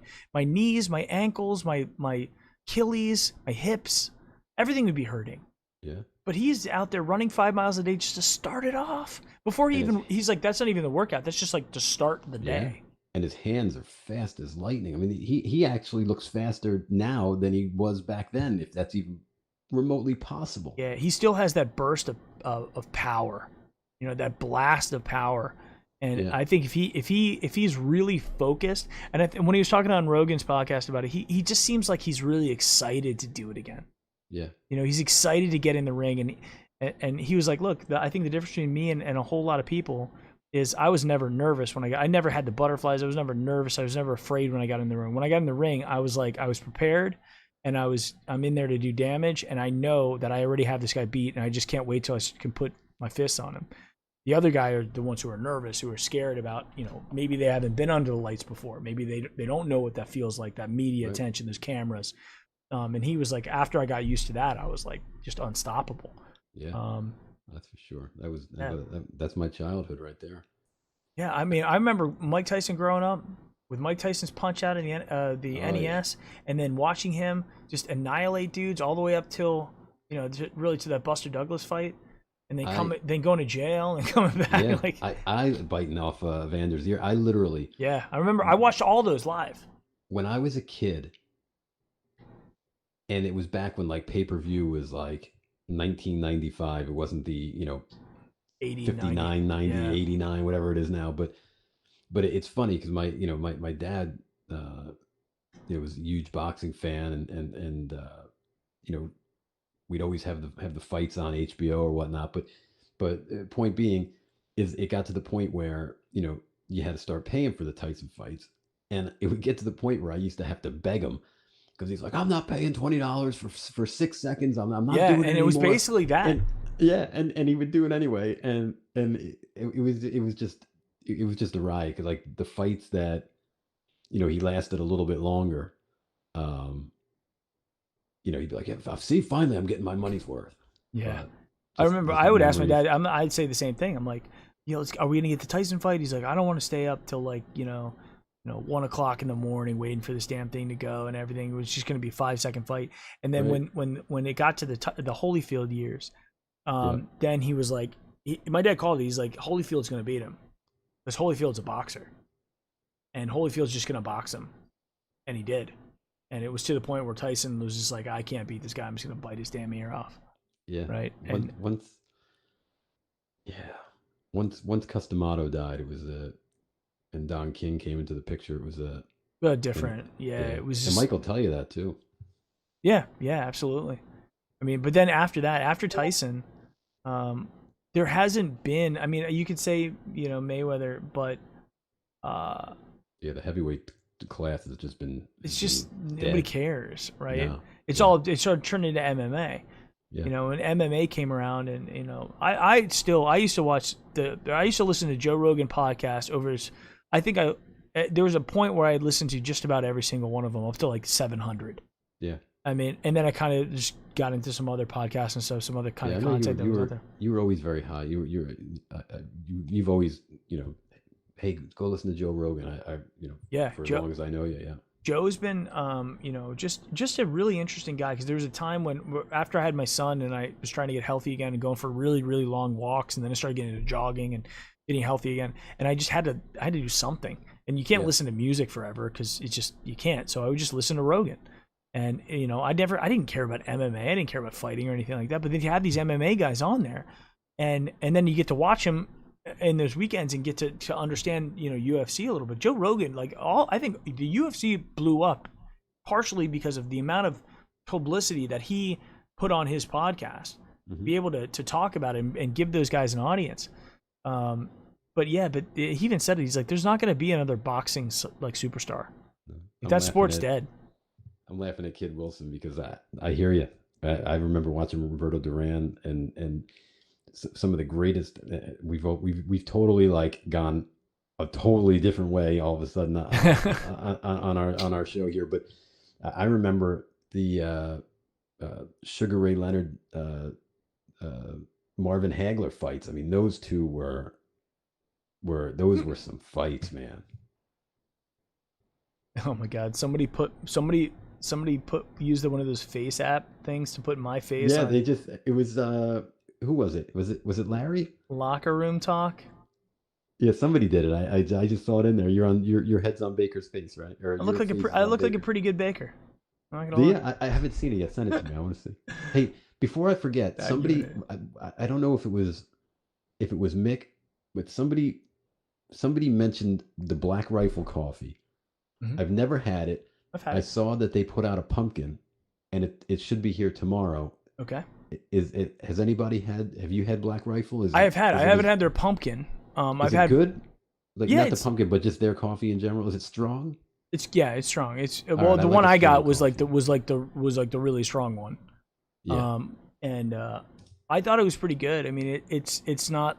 Yep. Yeah, What's I that? feel like there's a couple different classes of coffee. So you've got your like bullshit Folgers, Maxwell House, like grocery Yeah. store grade bullshit, and then you've got that slight tick up, right, with like Starbucks and Dunkin' that I'm you gonna can make you buy. laugh in a second. Yeah. You can buy the Dunkin' or Starbucks, whichever you like. If you like that really kind of burnt tasting coffee, you get Starbucks. If Right. you like that more smooth, almost like artificially smooth type of coffee, which I prefer. I grew up on Dunkin' Donuts in the Northeast, so I like the Dunkin' Donuts, Yeah. like mellow, bitter kind of flavor of Dunkin' Donuts. But then every once in a while, I'll go out there, and if they have something cool, like they go out and they sponsor a lot of like the Call of Duty guys and the military guys. They're all ex-military, so I think that's a pretty cool thing. So I bought some of their stuff in the past, but I just for it's so. I don't like buying my coffee online. I just like if it's in the grocery store, like my wife ordered, like gets it either delivered or whatever. If it was in the grocery store, I would buy it every time. But I just forget about it because I'm not the one always buying the coffee, right? So anyway, go ahead. What was your story No, about? no. I was just gonna make you laugh because you talk about like things in your life as you get older that you get a little bougie. Mhm. And for me, that's my coffee. I Okay. literally there's a little coffee shop in Cape May called Coffee Time, Mm-hmm. and their dark roast is so good that I literally have them ship the coffee to my house. And I'll be honest, I'm paying a little bit more than I probably should be, Yeah. but Mike, the coffee is that good. You know what? I may send you some. Yeah, send me some. I'd love to Just so try it. you can see how good it is. I'd love to try it. I mean, I think you're right. I think that like when you get to once you hit your 40s, and I'm a new guy in this 40-year-old world. I'm just brand new into it. But I also feel like when you hit the 40 and you're like, all right. I mean, at any moment now, at any moment, things could go south real quick. I had a scare last week. I had 3 doctor's appointments last week. 3. And it was like, what the hell's going on? I don't know. And they're checking me out. They're doing all these different tests, and turns out everything's fine. I won't get into it really deep, but No. thank God everything's all right. And but you get to a point and you're like, you know what? It's just a little thing. Give me let me go for the higher like interior package in the car. You know? Let me get, instead of getting the fake plastic, the fake leather chair, let's get the real leather chair. Let's spend the extra $700-800, which is a lot of money. It's not a small amount, but if it's for something that you're gonna really really enjoy, it's like I feel like I'm now to the point where you can't take it with you, right? And you can only enjoy it for so long. And it's like, you know what? If it's coffee, and coffee's, by the way, coffee's a drug. Coffee is caffeine delivery. Right? Caffeine is a drug. I gotta tell you, it's 9:22. If I said to you right now that there's not part of me that's getting a little excited that bedtime's coming soon and I'll be drinking my coffee in a few hours, I'd be lying to you. Because I gotta tell you, it's on my brain. I'm excited about it. I feel the same way. I feel like there's some times, like at night, where I'm like, man, I would just love to just really have a cup of coffee, and not like decaf bullshit, like real coffee, and get that buzz. I get emotional when I drink coffee, man. Do you have an espresso maker? I don't. Well, yeah, I guess technically we do, because the machine that we have does all that stuff, but I just do regular cups. The pot. I got like one of those little Nespressos. Laura bought it for me for, I think it was Valentine's Day. Yeah. So you're frothing? Are you like doing all the frothing and all that stuff with it? No frothing, just straight up hot milk. Nice espresso. No, just black. No. Oh, just black. Just go just right in there. Yeah, and I got to tell you, midday, after you've already gone through your 4 cups of coffee and you're like coming down a little, you need a nice little jolt. Yeah. Man, you take a nice, 12 ranking espresso. Yeah. Forget about See, it. I Takes you think the so rest of the with way. caffeine like that, it like late in the day caffeine for me, like anything past like 2 o'clock, I have problems. Like I feel like it impacts me, my sleep rhythm at night. Uh, So I've stopped doing the afternoon coffee yeah. or caffeine at any level. But there is, have you ever heard of Game Fuel? We take go boxing to coffee. We're not talking. We're past talking about the Browns. We're just like, hey, we'll see what happens to the Raiders. Anyway, on to coffee. Oh my God, I'm sweating. You know what? And I was, and you were going to finish what you were going to say, and then I was going to go to bourbon, but forget about it. Yeah. So Game Fuel's another thing too. So so I'm a gamer and potentially going to be doing stuff with the big play guys with their gaming stuff. I just had a meeting with them yesterday about this. Potentially doing some gaming stuff with the big play team. But so they have this thing called G Fuel and Game Fuel, G Fuel, right? It's a powder that you just kind of put in water. So I like putting it, I like taking it, and they have all the artificial flavors, artificial flavors till your heart's desire, right? And it's not just caffeine; it's like caffeine with all like the B vitamins and all that shit in there. So it's like the brain chemical complex stuff that they're putting in. And I gotta tell you, man, so if I take 2 scoops of that and put it in. Either water's not my favorite thing to do, but I get Powerade Zero because it doesn't have any sugar in it. It's got like some artificial, like maybe like stevia or something to sweeten it, but it's no calorie. And you put in that G Fuel, whatever flavor. So if I get grape Powerade Zero, I'll get grape G Fuel and put that in there. And man, it is amazing. If you like artificial grape, which is probably my favorite flavor, is artificial grape. You put that in there, it's fucking amazing. And then I honestly feel like I'm on Adderall. Like I feel like I can just focus. When I have a meeting with a client, I'm breaking out vocabulary that I didn't even know. I didn't even know I knew these words, and I'm just saying them. Oh my God. And I'm so laser focused, and I sit back. It's almost like an out of body experience. I'm like, look at this guy go. He's just like talking, right? So it's one thing Looking to at try. yourself, like over here, watching your body down here. Yes, yes. I'm like, look at this guy. Look at him go. He's saying all these fun things, but it comes from that G Fuel. But I started getting like I'm like, okay, this is cool. I'm gonna kick it up. I started doing it, taking too many hits, and I went to the barrel too many times. We've officially jumped off the rails. And my stomach, I was starting to have stomach issues. I was having like real stomach issues where I thought I might have had like an ulcer or something that was starting. From that just shit. Yeah. Too much burning into my stomach, and so now it's like I might do it like once a week, maybe like on a Saturday But that's all right. I mean, but I want to do more. Like just how you are with coffee. I'm just because I know what it'll do. I know the high that it'll give me. You know what? I used to be very guilty of that with the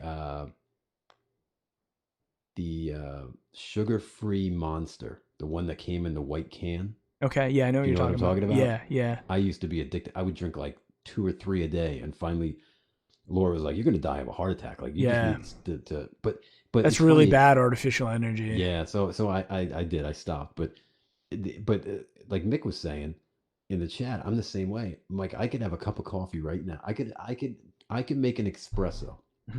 The most powerful espresso. I can make it right now, and I could fall asleep in 10 minutes. Like, it doesn't affect me in the least. Yeah, so it makes me jittery. Like the afternoon one, it makes me jittery, and it messes up my blood sugar, and I get dizzy every once in a while. Like it's too much for me. But when I drink coffee in the morning, so like I wake up, first thing I do coffee, I walk the dog, maybe have breakfast, maybe not. I don't know. This week I haven't eaten breakfast. I just waited till like 11 o'clock to eat. Right. And but I drop the kids off and we listen to music and stuff like that on the way, and then I come home and I call my dad. If he's not playing golf, we'll talk. And but if he is, and I just got to drive home from dropping off the kids, I'm listening to music, and I've got my Spotify playlist, and then that's when it's weird. That's when like inspiration starts hitting me with like, oh, I could use this for a great Browns video. Like, this is a great. I'm always now searching for my next Browns video. I think I've got 2 cool ones that are getting close, nice. but I'm always looking for that. And then it really, some of the Browns hype videos that I made, no joke, have been coffee, heavy doses of coffee, and then just thinking and listening to music, letting that come. And then I get it in my head, and I'm like, I can physically see it. I can just see the video, and I go, oh, I got to make that. And that's how a lot of it's happened. And it's really been because of just whatever's in coffee that's helps me, like, brings out that creativity. Like, I love it. It's a fantastic drug. Like, caffeine's one hell of a drug. It is. Well, hey man, we've been at it for 2 hours and 22 minutes. This is about average for us on our midweek Wednesday show. Appreciate everybody who's been with us. Absolutely. Larry and Mick the dog, Gavin, how's it going? Rick, how's it going? Rick Adkins, American Saxon, we see you. We're reading the chat. It's right in the middle of the damn screen. Yep. Appreciate you guys having your conversations. I like letting people do their sidebar conversations unless they're directly asking me a question or something that I can, directly comment on. But I really appreciate that. American Saxon says, if you need any ideas for songs, I'm your guy. Yeah, send me them. I'm up for it. Send me your ideas. I have ideas for songs, but send me them. browniepostgame@gmail.com or Twitter. Hit me on Twitter with it, whatever. But all right, guys. So I appreciate it. I appreciate the love. Thank you for being with us. We're growing this Wednesday show. We're gonna keep doing it as long as we're both available to do it. Because honestly, like I said, we probably would do it for nobody. Yeah, we would just do it just to talk about it. So yeah, I appreciate everybody being here, and I guess be with us. I think we have a 1 o'clock game, so it'll be again at 11 o'clock start on Sunday, followed by a 4 p.m. post game show, and then Mike and I will be back on Wednesday the 4th to hopefully be talking to you guys with a 6-2 Browns team. It'd be really nice. It would be wild. All right, guys, I appreciate the love. Mike, anything else? No, just thank you everybody for participating in the chat.